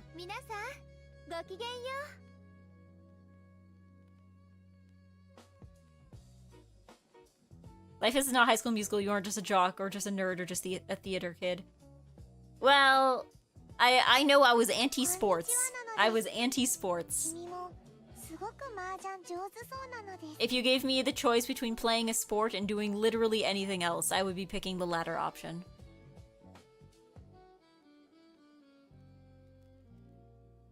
The only way to make me kick a soccer ball is if you gave me no other choice. I would play soccer, and I would complain about it the whole time. I would go pick dandelions. I would run off the field and... Well, maybe not run off the field. I would go pick dandelions that were on the field. Oh, I was supposed to be playing defense? Sorry, I was making a flower crown.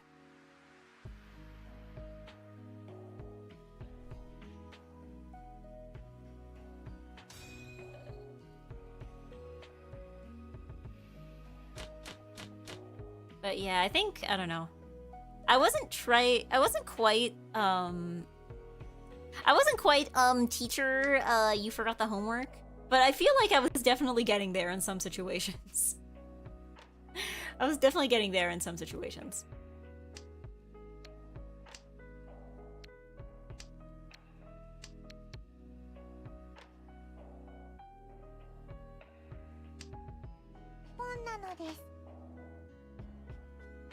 You actually the teacher?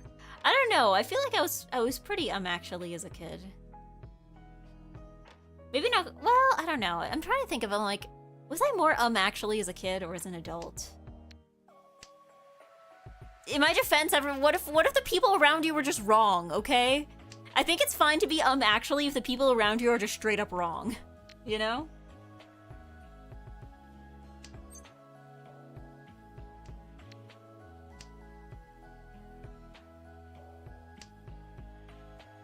Not the teachers. I don't think the teachers were usually wrong. But like, you can, if you actually the other kids because the other kids are incorrect, you know?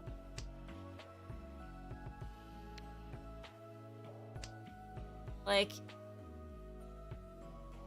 if asserting the truth in the face of a lie is a crime, then I've been declared guilty.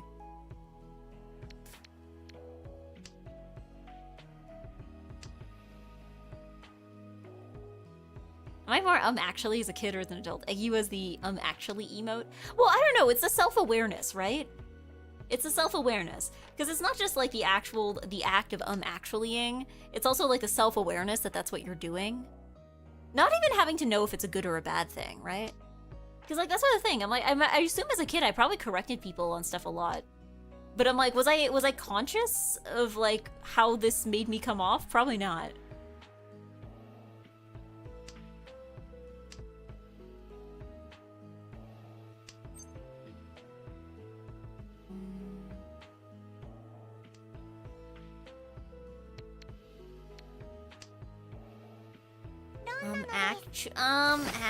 I just got actually. May I please have one small victory tonight? Please? Please?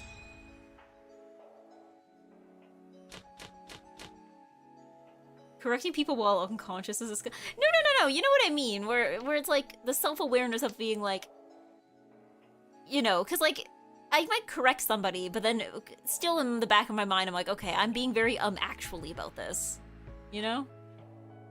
Whereas like, I don't know, as a kid, you're just like, you just do things. Actually.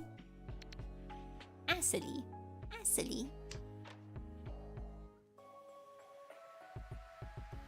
But you see, I couldn't be true nerd, actually, because I didn't start wearing glasses until, like, the end of high school. So, like, I couldn't be... How nerd could I possibly be if I didn't have glasses in elementary school? I did have braces. I did have braces at some point. But I did not have glasses. I did not have glasses until much, much later. So maybe in that way I'm more actually now. I look more actually.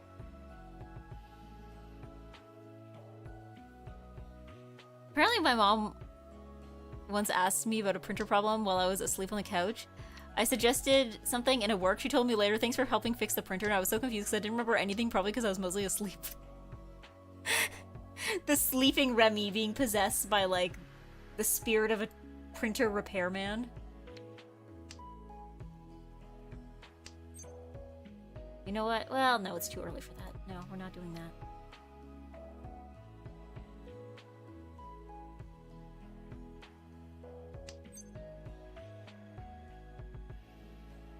I can't believe... I feel like...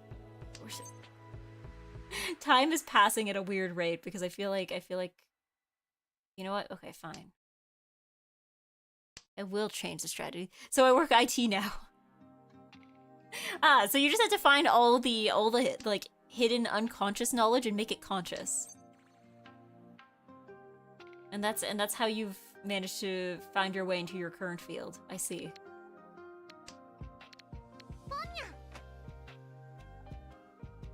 I think the only sleep story I had, my sister worked night shift and we got snowed in the storm. My mom came to wake up to dig out the driveway and street. My only response was, "She's on the moon?" I mean, snow in the dark does kind of look like space. Or like another planet, you know?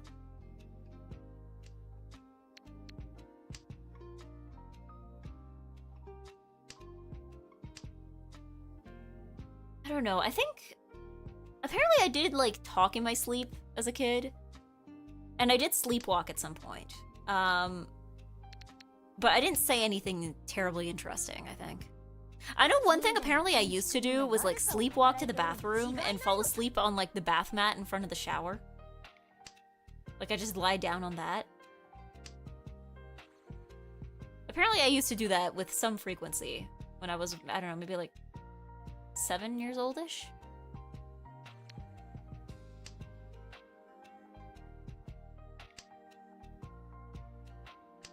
Yeah.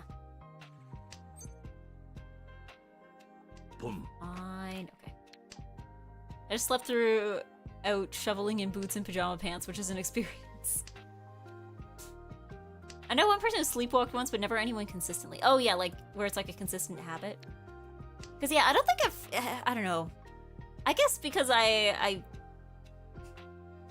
live by myself right now, so maybe I do sleep talk. I don't think I sleepwalk, because I feel like I would have noticed by now. Finally! Sleepwalk my way into this.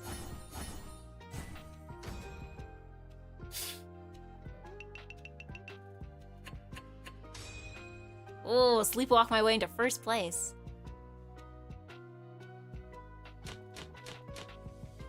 So yeah, it's like, I don't know, maybe I do talk in my sleep. I don't think I sleepwalk, because I feel like I would probably notice if I, like, went to bed in one place and woke up in a different one.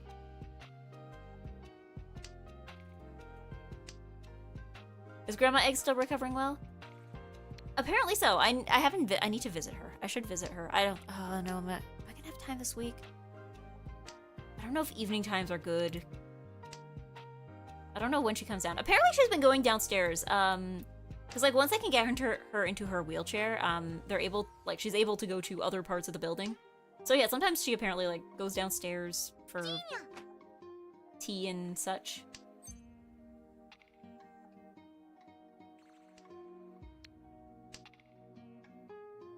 Don't even visit. I visited a few weeks ago. It's just been a few weeks. It's been a few weeks. But also, like, I don't know. I try to coordinate it so she's not having, like, a bajillion people every day. So it's kind of that, too. I think my parents are coming... Oh.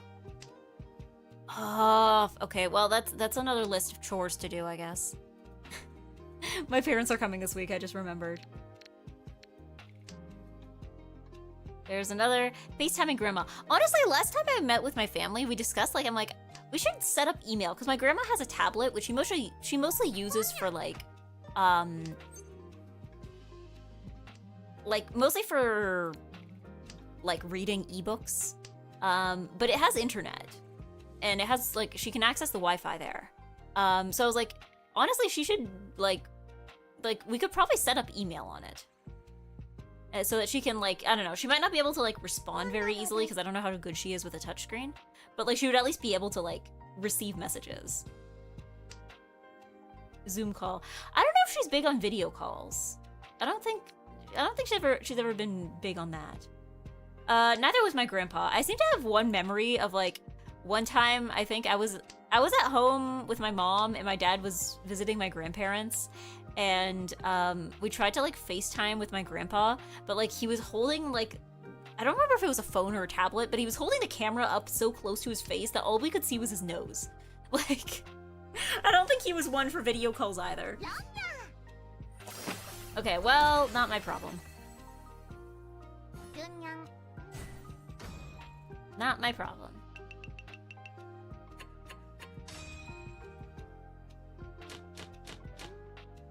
Yeah. When's the last time she had to register with a new thing? Okay, I can't get water turned on a new address without an email address. Well, like, yeah, because right now, she had email. Like, weirdly enough, my grandma was, like, always pretty good with technology. My grandpa not so much, but my grandma very much. Like, she had a desktop computer, which is still sitting around here. She hasn't really been able to access it. That's why I wanted to see if I could get like email set up on her tablet. But yeah, so she's always been very good with like email and like stuff like that. Yeah, she's always been good with that. Like, the fact that she can use a tablet at all is probably something my grandma or my grandpa probably wouldn't have been able to do, to be honest. I don't think he would have been very good with touchscreens. But yeah, no, she reads ebooks on her tablet. She can like use the apps she uses to get them. Like, she does all that on her own. I don't think she had anybody helping her with it.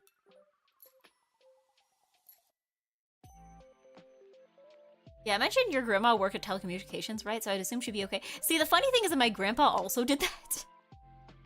My grandpa also worked for the same company, and somehow, I don't know, I guess he just doesn't have, like, the figuring out computers gene. My grandma had Mahjong on her PC. Oh, my grandma was a solitaire person. She probably still is. I wonder if she has solitaire on her tablet. She probably does. Yeah, my grandma was very much a solitaire person.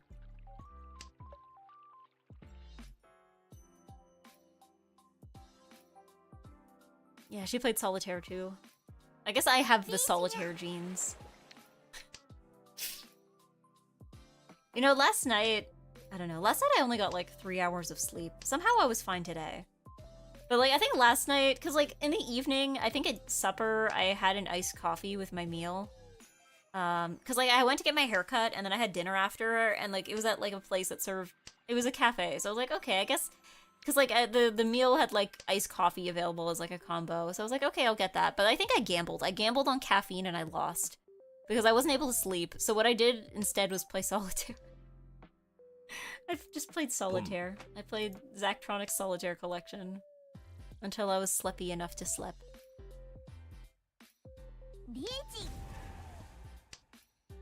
It's the old man needs tangible object? Maybe. Because, like, I don't know. He was fine with phones, but I feel like anything more complicated than the telephone, he just was not that great with. No. Well, okay. I guess I didn't need that tile anyway. That's fine. Did your grandparents meet at work? No. I don't think they did. I don't think they did. I don't actually... well, I think they met through socialization. I believe either through a church group or something.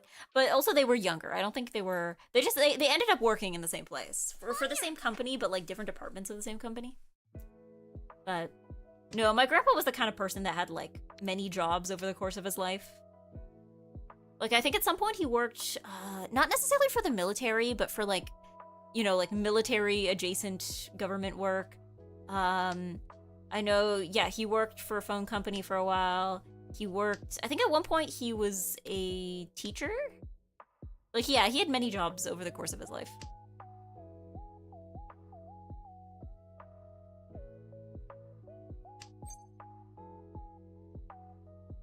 Come.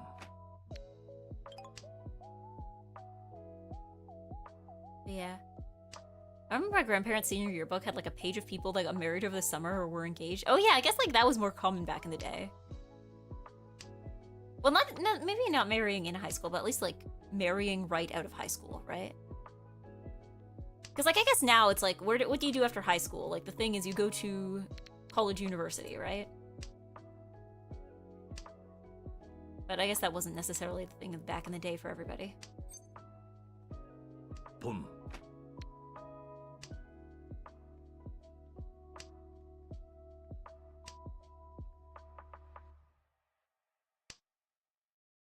They're in a pretty rural place and most people are just inheriting farms. Yeah, I mean, I guess if you kind of know what you're going to do, right? I guess now most people, like, what are you going to do once you finish high school is like an actual thing you have to sit down and think about.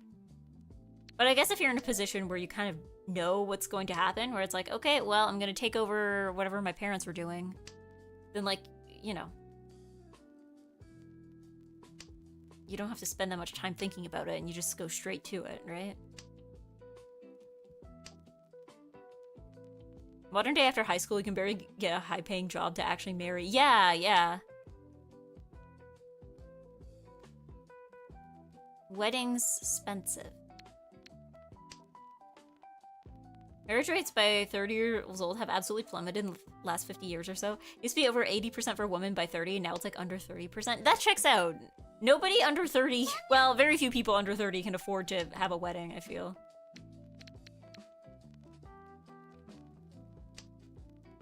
And even then, I guess people stay in school longer, right? So like, you know, you're starting work later. I guess also too, just like, I feel like there's less and less of a reason to actually be married sometimes.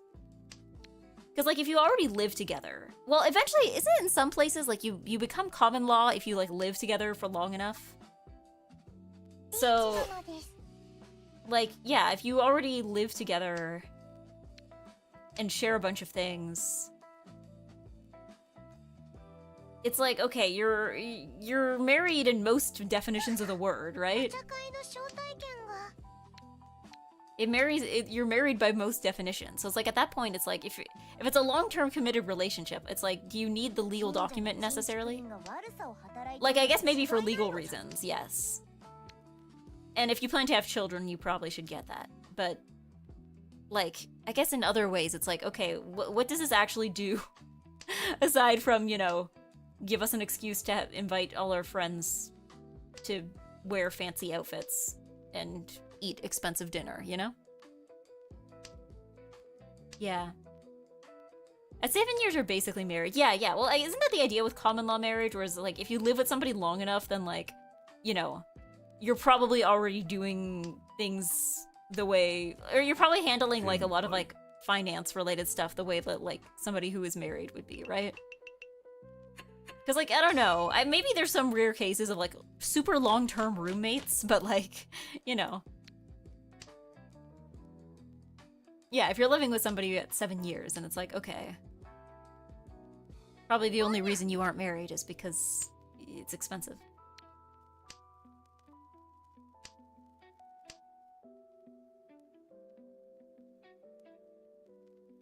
I think the idea is that your finances are intertwined. Yeah, I guess, yeah. Because yeah, if you live with someone for 7 years and you're paying for things together for 7 years. So they were roommates. Oh my god, they were in a common law marriage.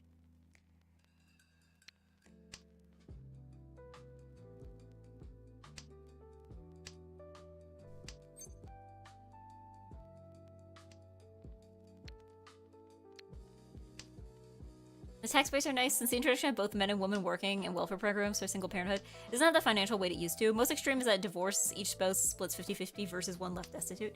Yeah, well, I also think that that's probably another reason why, like... Because, like, I think, like, in the past, it was very much, like, an unequal playing field, right? Because it was a lot harder for women to find, you know, stable work. So it's like if you are a woman and you want stability, which most people do, I'd imagine, it's like, I guess marriage at the time was maybe not your best bet, but like, you know. Well, actually, yeah, kind of. Where that's not really the case as to the same degree now, right? Although that varies by place, obviously.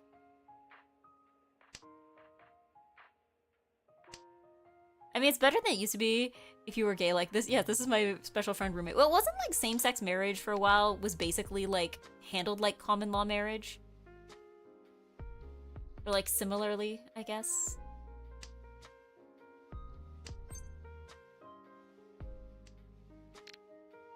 Is my friend family centric that divorce meant the woman lives with the other family before finding a new spouse? Oh yeah, I guess that's true. I guess also too, maybe like, isn't like divorce rates up or something? Which, like, I guess checks out.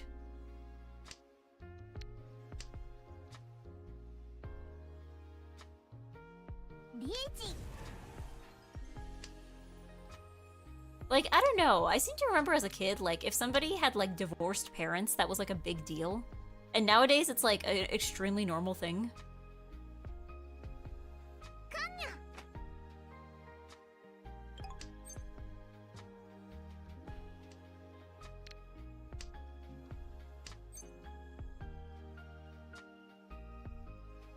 Where are you pulling these stats from, Remy? These are getting very specific. Did somebody mention marriage and you just like pulled up a page, like you have like a Wikipedia page of like marriage statistics in the United States or something?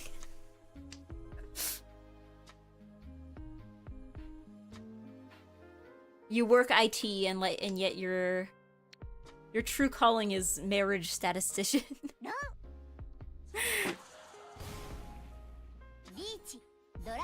Let's say I'm involved. Ah, he marries computers for a living. He does computer wedding ceremonies.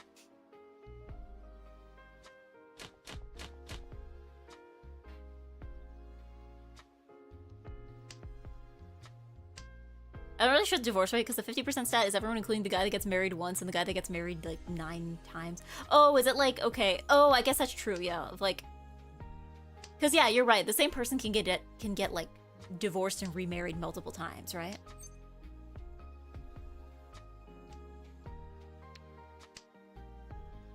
Not marriage, divorce myself, just topic research. I love her political stuff. I don't get it too. Ah, okay. Yeah. A worker at the OTP factory. Okay, we had this discussion. When was it? Was it like a few weeks ago? Or maybe I'm losing track of time. We had this discussion like ages ago, I think, of like, do people still say OTP, like in terms of shipping? I think we had this discussion. You guys remember having this discussion, or did I dream up that stream? A couple weeks ago. Okay, I'm glad you guys remember. I'm glad you guys are remembering.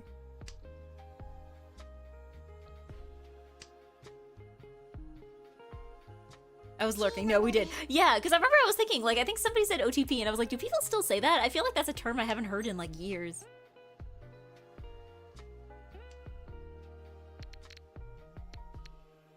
Like, people will be like, oh yeah, my ship, my favorite pairing, but, like, OTP. Yeah.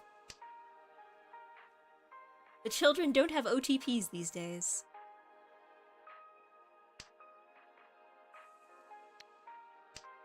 Of course I know what a one-time passcode is. One true pairing.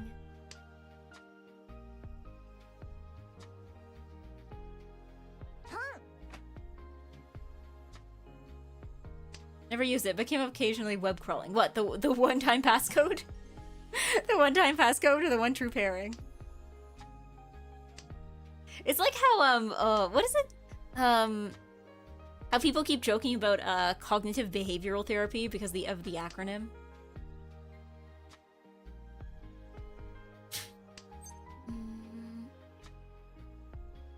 Boom. True pairing. Passcodes are everywhere. That's true. And like everything is like two-factor authentication. So I guess you are getting a lot of like one-time passcodes nowadays. I read a book on that once. The cover was unfortunate. Wait, hold on. How far are we going? Are we CBT the therapy, CBT the other thing, OTP one-time password, or OTP one true pairing? I'm losing track. I'm losing track. The therapy. Ah, okay.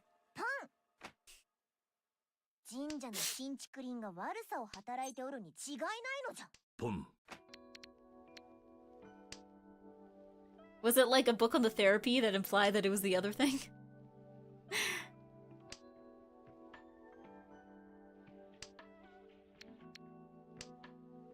Man, I had a bug on me, now my skin is all creepy crawly feeling. I saw like a bug while like just behind my monitor just now, and I was just like, I am not going to acknowledge him.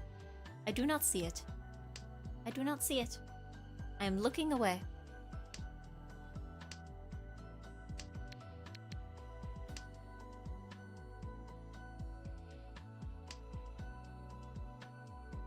Man, I had a bug, but yeah, I fell on my neck from the ceiling. I don't know, like, I feel like I've seen less bugs this year. I feel like we're a little better for bugs. I don't know why, though. Because, like, I feel like sometimes we get, like... Maybe not, I don't know if they're centipedes. Bugs with a lot of legs, for sure, definitely. But I feel like I've only seen, like, one this year. And then it went away, and then it was just gone. Alright, congratulations, Lavi. Thank you, Taishi and Punk Asian. I didn't get last this time! I won at least once! Let's go, let's go, let's go, let's go, let's go! I won! I won! Eggy win! Eggy win! Nope, just the giant letters CBT in the center with a silhouette of a head behind it. And the full title too, but if you could read the letters from a very good distance. What's that one tweet? Hold on, what was that one tweet that people like to quote about, like, that one history book with, like, the giant, like, swastika on the cover of, like, reading this on the subway and shaking my head every few pages so people know that I disagree with the contents? It was like something like that. Reading the giant letters CBT book, but shaking my head every few pages so people know that people know that I don't approve.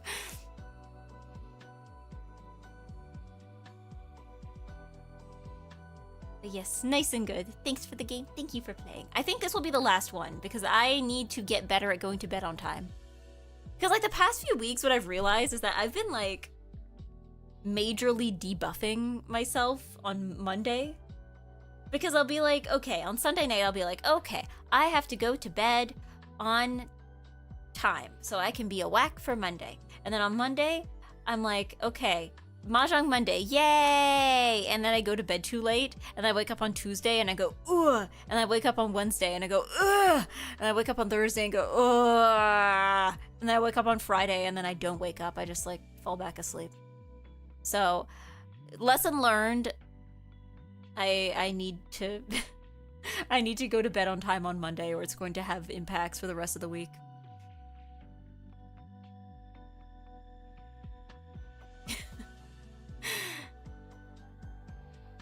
Another one, but I don't have it on hand. Also, the Why Women Are Wrong cover.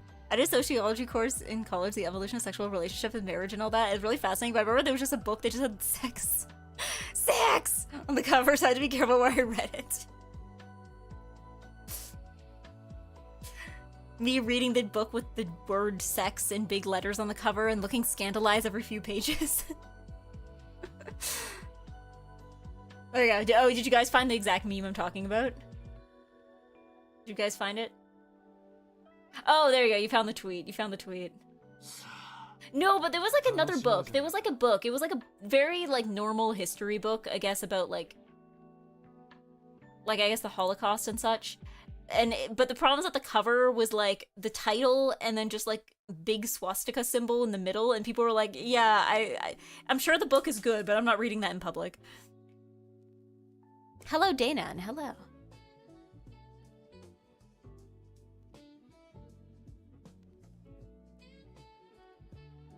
Yeah.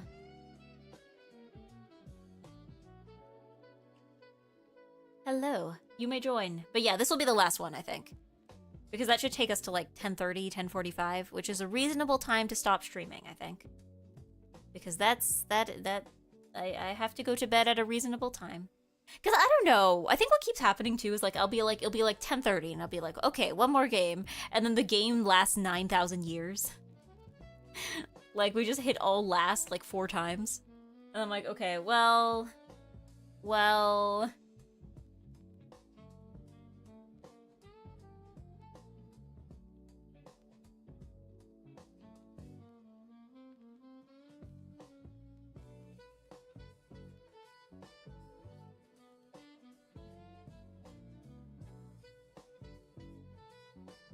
was in the library looking interested in this girl, just assume I'm reading smut in the campus.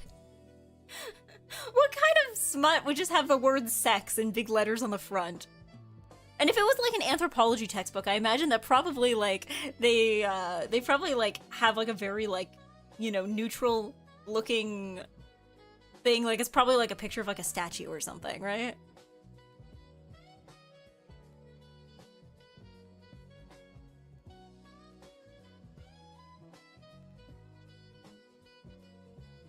I just write it under the covers in my bed all in one go. Can't let anybody know I'm reading this. No, I'm imagining like if you like, somebody like wrote a book about like, I don't know, just like bad people in history. Like, and it's like, okay, imagine writing a book about Hitler, but just like putting like an X over his face, like like you have a picture of him on the cover, but there's just like X's all over his face, and like, you know, just be like, we don't approve of this person. We don't approve of this person. There's just the words like bad, not good, like just like on the cover.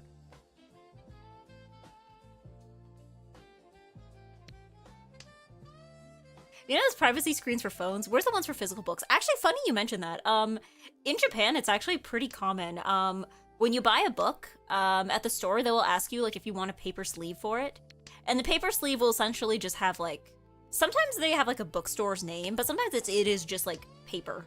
And it's essentially, yeah, it's a paper sleeve, so that, like, if you're reading this on a bus, no one's going to know if you are, like, what you're reading unless they're, like, peeking over your shoulder. So, like, it is commonly... And it's like, I feel like they asked you, because I definitely remember buying things, and they weren't, like, illicit or anything, right?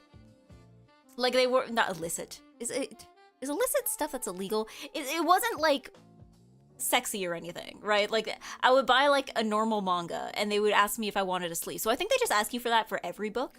So, like, just because somebody is, like, has a book with a sleeve on, it doesn't necessarily mean that, like, it's bad, right? Like, that doesn't mean they're reading something that they shouldn't be, or that would be, like, inappropriate in public. It's just like, yeah, they didn't want to see what other people are reading. Stop peeking over my shoulder.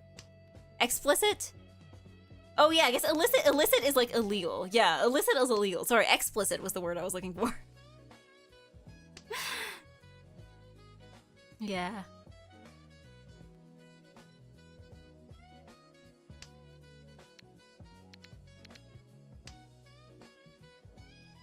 There's no such thing as an unshameful manga. Look at all these children reading One Piece.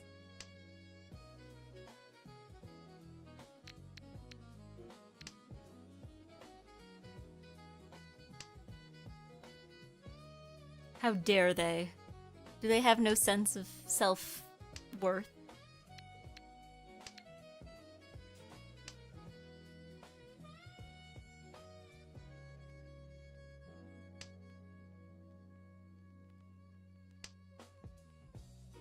But yeah, I think they would do that for normal books too.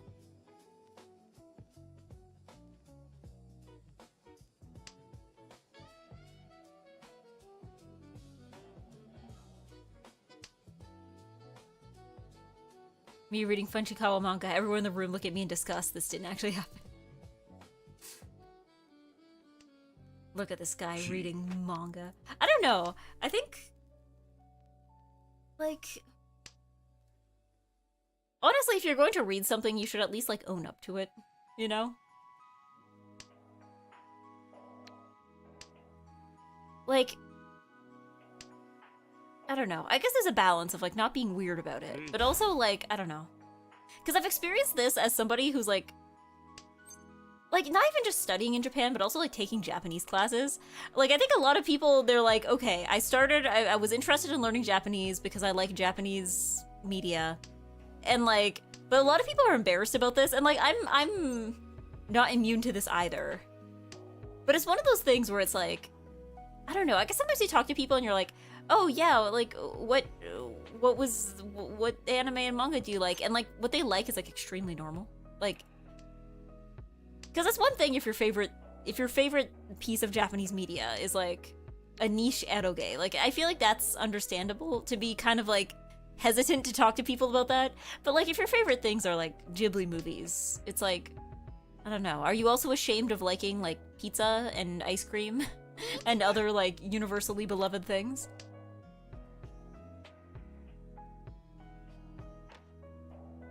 Dude, I went to a smaller con recently, and there was an event for One Piece TCG I didn't even know existed. Of course, price have skyrocketed. Oh yeah, One Piece TCG is, like, a whole thing. Like, I'm only, like, marginally aware of it, but I don't know. It's also one of those things where I'm like, I don't know anybody who actually plays it. I don't know if people collecting it, like, I don't know if it's become just, like, thing you collect or if it's, like, a thing people actually play. But no, it's been around for a few years. It seems to be one of, like, the better, or at least the more well-received, like, pre-existing IP-based card games.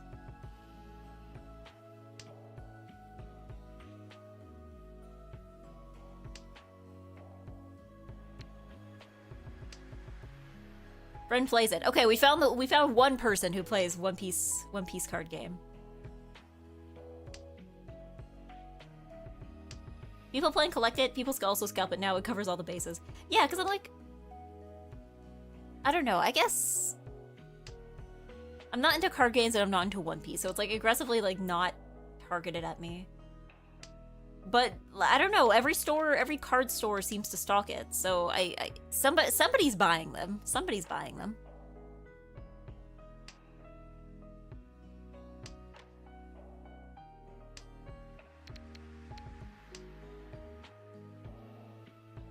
Yeah, my local trading card store does events? Yeah, yeah. Because, like, yeah, like, if you go into a store, you'll see, like... Because, like, yeah, you see it along with, like, Magic and, like, Pokemon, and all the ones I know for sure that there are people who play. You're a Hollow Stars TCG girl. There is no Hollow Stars TCG. There's a... I mean, okay, actually, there was a Weiss Schwartz deck. There was a Hollow Stars Weiss Schwartz deck. And then you have, like, the Hololive one. But that one, I don't think they have any Hollow Stars cards. It's just the girls. But you would. I don't know. I don't know. I'm gotta be real. Even Hollow Stars, I don't think, could get me to play a card game. My brain is not built for card games, I feel. Tile games? Sure. Card games?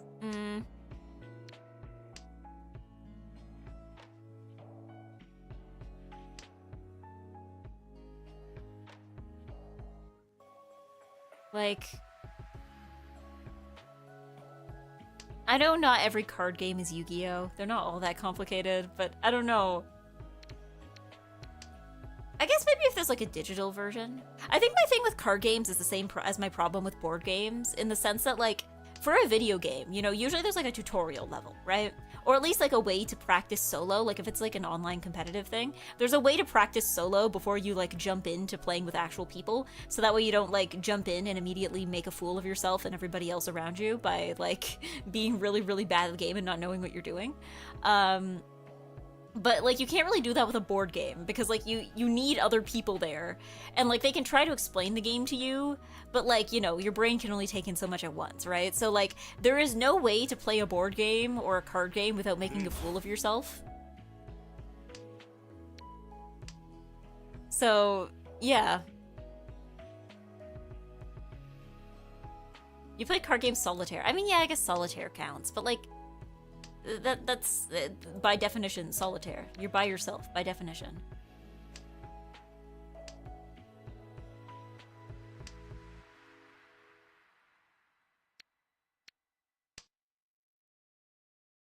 Long. Oh, okay. That guy's Ron is so like unenthusiastic. Who is this? He's like Ron. He doesn't sound that enthusiastic about it. Yeah, Magic and trial decks in general is faster to learn if you play with someone who knows how to play. Yeah, it's just for me, I don't know. Like I said, I had the same problem with board games too. Like, it's not just making a fool of yourself, it's like sitting there being confused and not really enjoying yourself.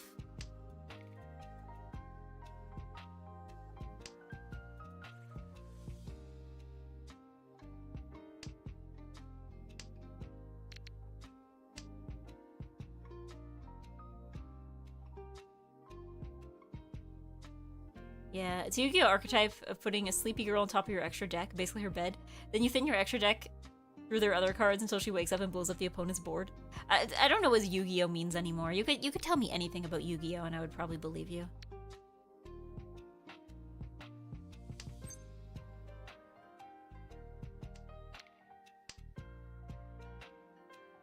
But...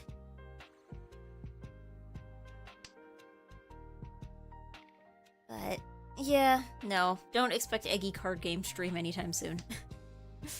Except for Solitaire. Except for Solitaire. Yeah, with board games and new players, usually try to do a trial run game as it's faster to learn while playing first as well. I don't know, I think it's also just the feeling that I'm... For me, it's not just the feeling of, like, I don't know what I'm doing, but it's also the feeling of, like, I am making this less fun for everyone else around me, you know? And it's like, yeah, even if they want to teach me to play the board game, it's like, I don't know what I'm doing. I don't know what any of this does. They're trying to explain it to me and I don't get it, but I don't want to, like, ruin their fun by telling them that.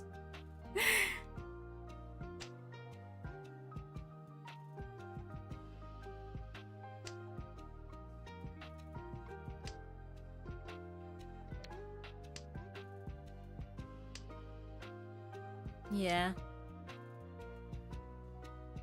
Most people don't mind. Like, I know that they're like, if they wanted to play, I guess if they wanted to play, like, you know, like normal, they would have just not invited somebody who doesn't know how to play. Yeah.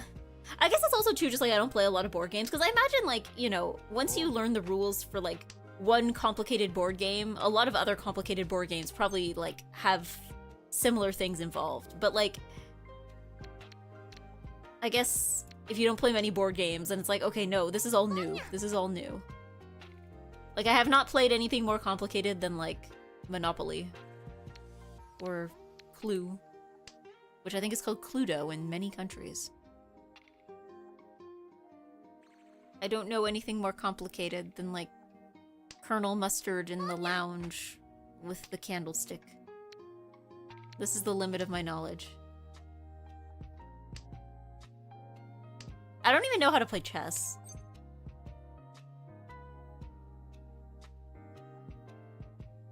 Only know how to play checkers. Beach. Which I know checkers is just very simplified chess, but... Oh. Take up Othello?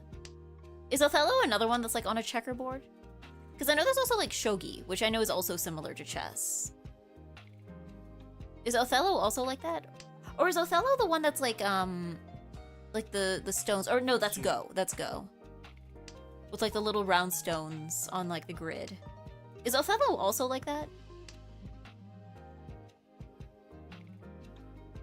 Clue is fun. I have the mobile game, which is exactly what you think it's like. Has anybody made like a good like multiplayer PC version of it?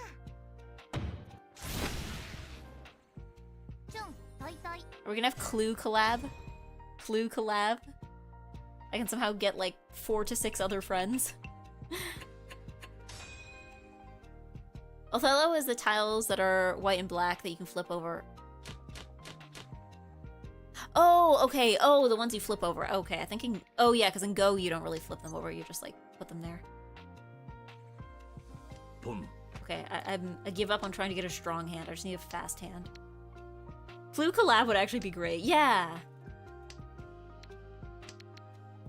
Seeking other VTubers so we can, Miss Scarlet in the kitchen with the rope. Bodega in the kitchen with the knife! No! Eggy, do you own Tabletop Sim? No. I don't think so. And everyone has Uno on their Xbox that came with the Xbox. Well, like, I don't know. What board games have, like, actual good, like, functional online versions?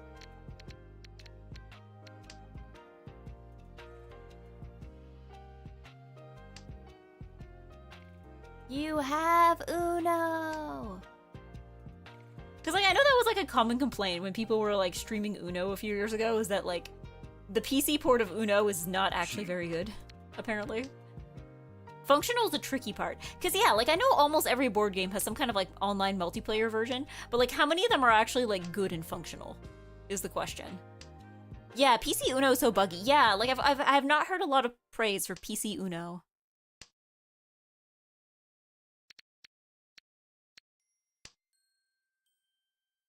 Watching so many Monopoly collabs end where someone gets booted from the room and can't rejoin. Yeah, like, it's like, no, this needs to be functional. This needs to be functional.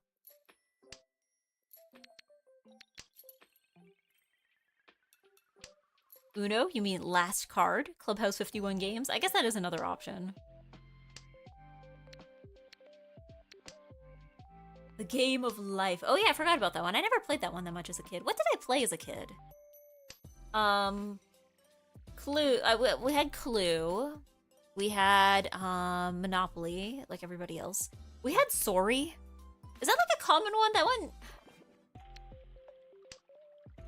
Is Sorry a Canadian game? Wait, is Sorry actually? Hold on, I'm gonna have to look into this. Okay, I remember Sorry. Okay, and you're American. I know for sure you're American. So I know. Okay, Sorry is not a Canadian game. Maybe somebody told me. I feel like somebody probably told me that as a kid, and I didn't realize it was a joke, and I just took their word for it. Yeah, with a little boggle. Yeah. Why, Eggy? I still came in last! What are you complaining about? What are you complaining about? But yes, thank you, Mystic War. Thank you, Danon. Thank you, Nanora. Thank you for playing, even though I lost again. I was terrible at Zhong tonight. I was a terrible Zhonger. I need to step my game up. I need to be reading books about Zhong. If you're last, you're not supposed to go for a 1,000 hand. Look, I was trying, I was like, okay.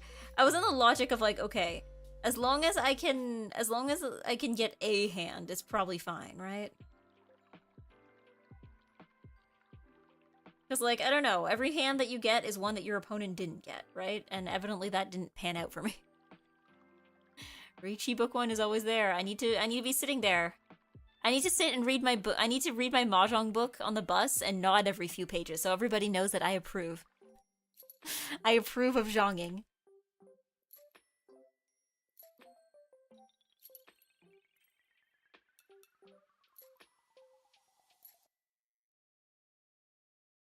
It's a free PDF. Oh, I'm gonna have to like print it out and make an elaborate cover of it.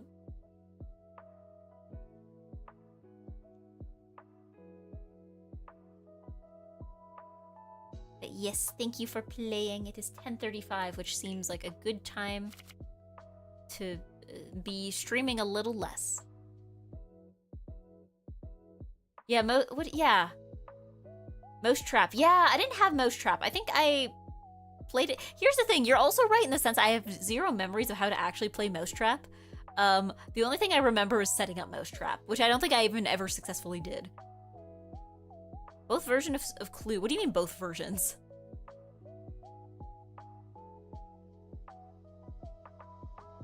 Because yeah, what did I have as a kid? Sorry. Oh, there's one that my parents like called Blockus. I think it's like B-L-O... I don't remember if there's a C in it or not. It's like B-L-O-C-K-U-S, like Blockus. I don't know if there's a digital version of it, though. I don't know if it's popular enough to have one. Maybe I can search. You know what? I'm gonna search it on Steam, like, right now. Blockus. Blockus.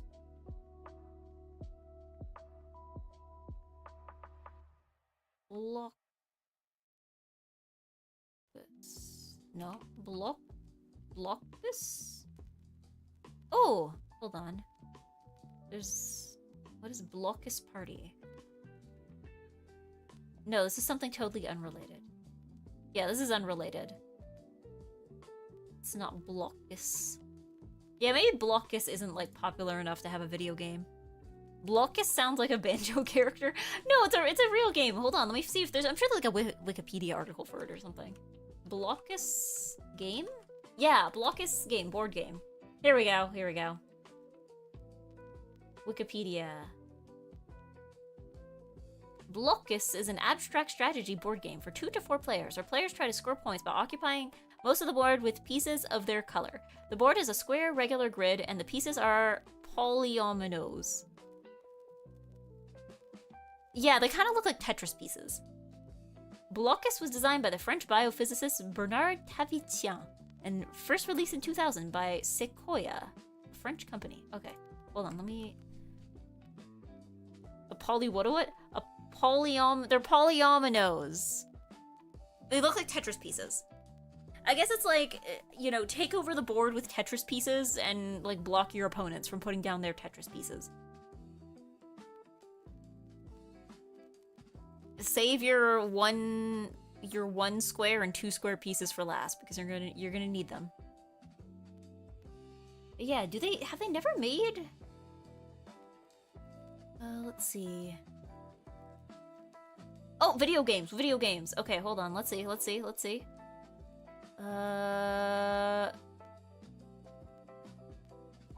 There's one for released in Japan in 2005, the PlayStation 2. Okay. There was one in 2007.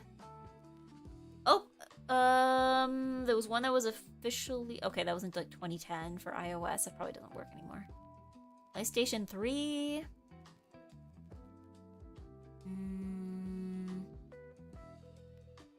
Yeah.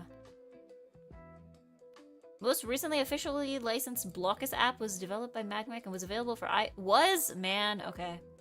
Yeah, okay. The Magmac Blockus game was delisted from the App Store in December 2018. Okay, so there is no way to play this digitally. Blockus. Ah, yes. Generally that's not the face that one makes when playing Blockus. I think these people are a little more intense about than the average Blockus player. But yeah, my parents like this one. My parents like this one. Blockus. I don't know why they drew them like that. I don't know. I don't know what marketing team said, like, yeah, put that on the cover. That's gonna sell. That's gonna sell.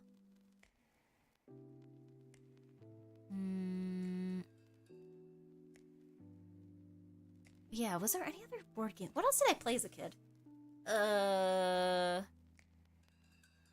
Blockus. Blue. Does anybody remember Cranium? I feel like Cranium was only like barely a board game because like 80% of the game was spent like doing things that were not actually involved with the board. I feel like I seem to remember they sold them at Starbucks. They sold Cranium at Starbucks. I for some reason I remember that. But are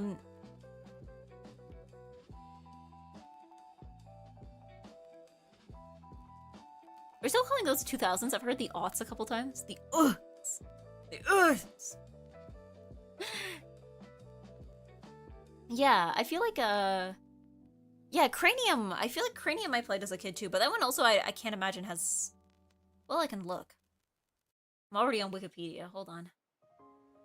Let's see. Cranium board game. Party board game. Initially, it was sold through Amazon.com and the Starbucks Oh, so they did have them at Starbucks. I was right about that. Let's see.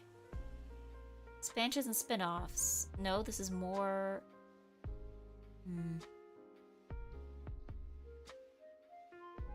Cranium Dark. What on earth is Cranium Dark? Well, I'll never know. Hasbro Shop is no longer available. Thank you for your years of support. Okay. That was only like 3 years ago. What?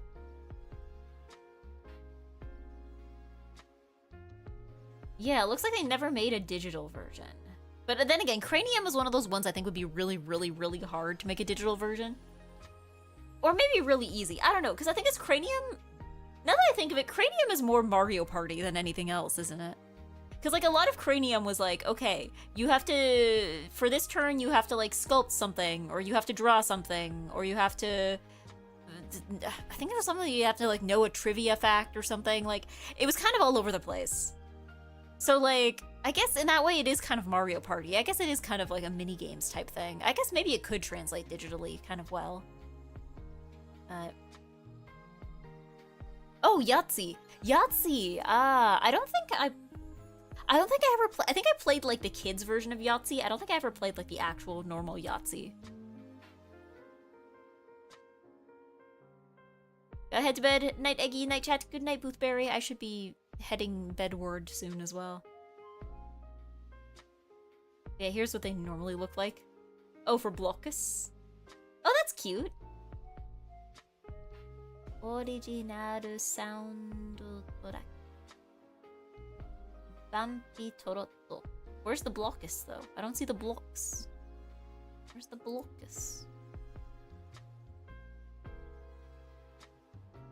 Yeah. Never learned the actual rules when we were kids. It was just fun to roll the whole cup of dice and see who got the highest. Yeah.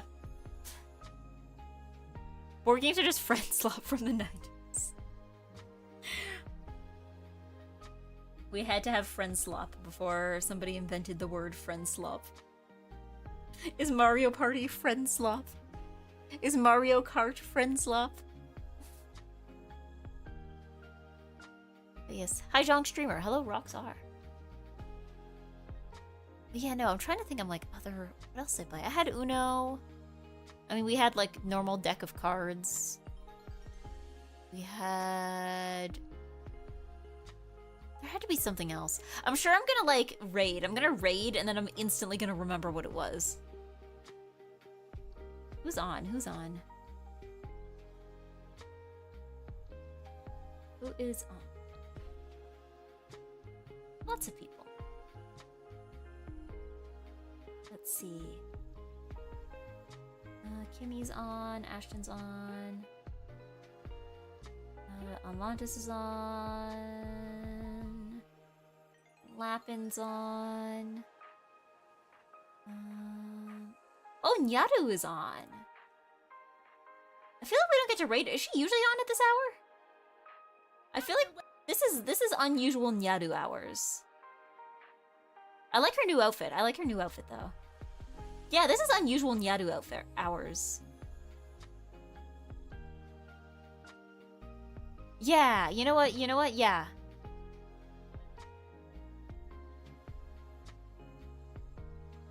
Mario Party GBA is a real slop, the way you pass around the GBA to do minigames. Wait, was that a thing? I guess they probably, because I think the first one I ever played was Mario Party DS, and by then they already had like the DS download play. I miss DS download play. I miss DS download play. DS download play was so simple to set up. I kind of miss that, you know?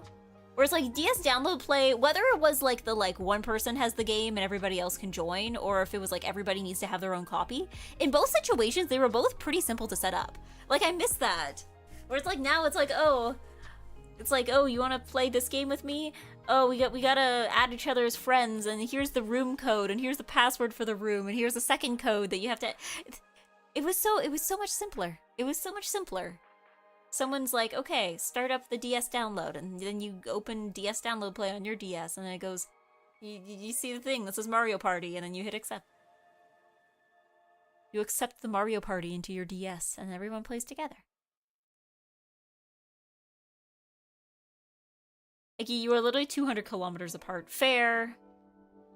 But, like, I don't know. Even if we were all in the same room. Like, imagine we were all in the same room and we wanted to play a game together.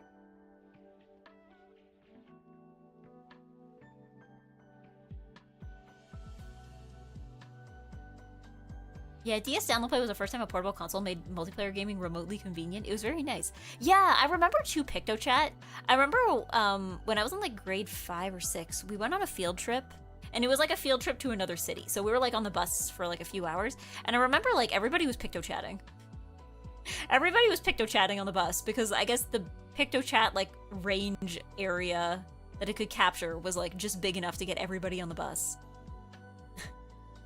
So... Oh, I remember once there was one field trip we were on too, where like, I think me and my friends, we were with my dad in the car because like, basically the numbers didn't quite add up. Where like, they were in a weird situation where it was like, okay, there's too many kids to fit on one school bus, but not enough kids to be worth getting a second school bus. So they basically just had some parents like volunteer to drive. And I remember we were on the highway, and at one point our car passed like the bus close enough that like the PictoChat could reach there, and so we started getting messages from the people on the bus. Yeah. Yeah, Metroid Prime Hunters and Mario Kart DS were big download play hits, as were the new Super Mario Bros. Multiplayer mode. Yeah, I remember doing Mario Kart. Oh, I think I've talked about this on stream too. Legend of Zelda Spirit Tracks had a multiplayer mode that I remember I used to play all the time with my cousin.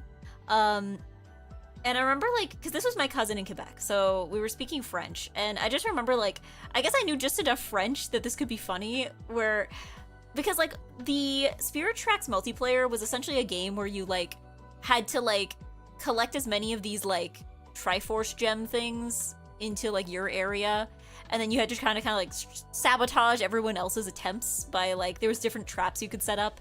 And one of them was a pitfall where like you could make pitfalls open underneath somebody, so that they fall in the hole and lose whatever it is that they were carrying. And I remember every time that would happen, like we'd fall in a pitfall, and every time we would say, "J'ai tombé dans un trou," which just means like, I fell in a hole. But I don't know, it was just the way we were saying it. We're just like, "J'ai tombé dans un trou." Like, at some point, we just, like, would just stop playing normally, and we would just, like, keep opening pitfalls just so we could say, "J'ai tombé dans un trou." What happens if you get your cousin from Quebec on stream? Look, we have to start small, okay? We have to start with Eggy Sister. We can't get my whole family on stream, okay? We can't get my whole family on stream. Okay, let's raid. Let's raid. I think we're raiding. We'll raid Nyaru. We'll raid Nyaru.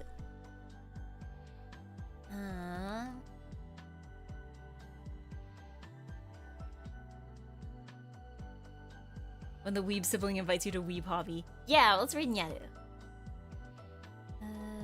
Make sure I put the right number of U's. Ooh. Ooh. Ooh. There we go. Ooh. All right. Oh God, what's our raid message? What's our raid message? What's our raid message, guys? Eggy lost raid. Eggy lost raid. I lost because I lost all the games. Every single one of them. There we go. All right, I will be back not on Wednesday this week, but probably on Thursday because I have to meet Doctor for the first time. So thank you for being here. Thank you for being nice and good. I will see you later this week. And until then, au revoir. Goodbye. Goodbye.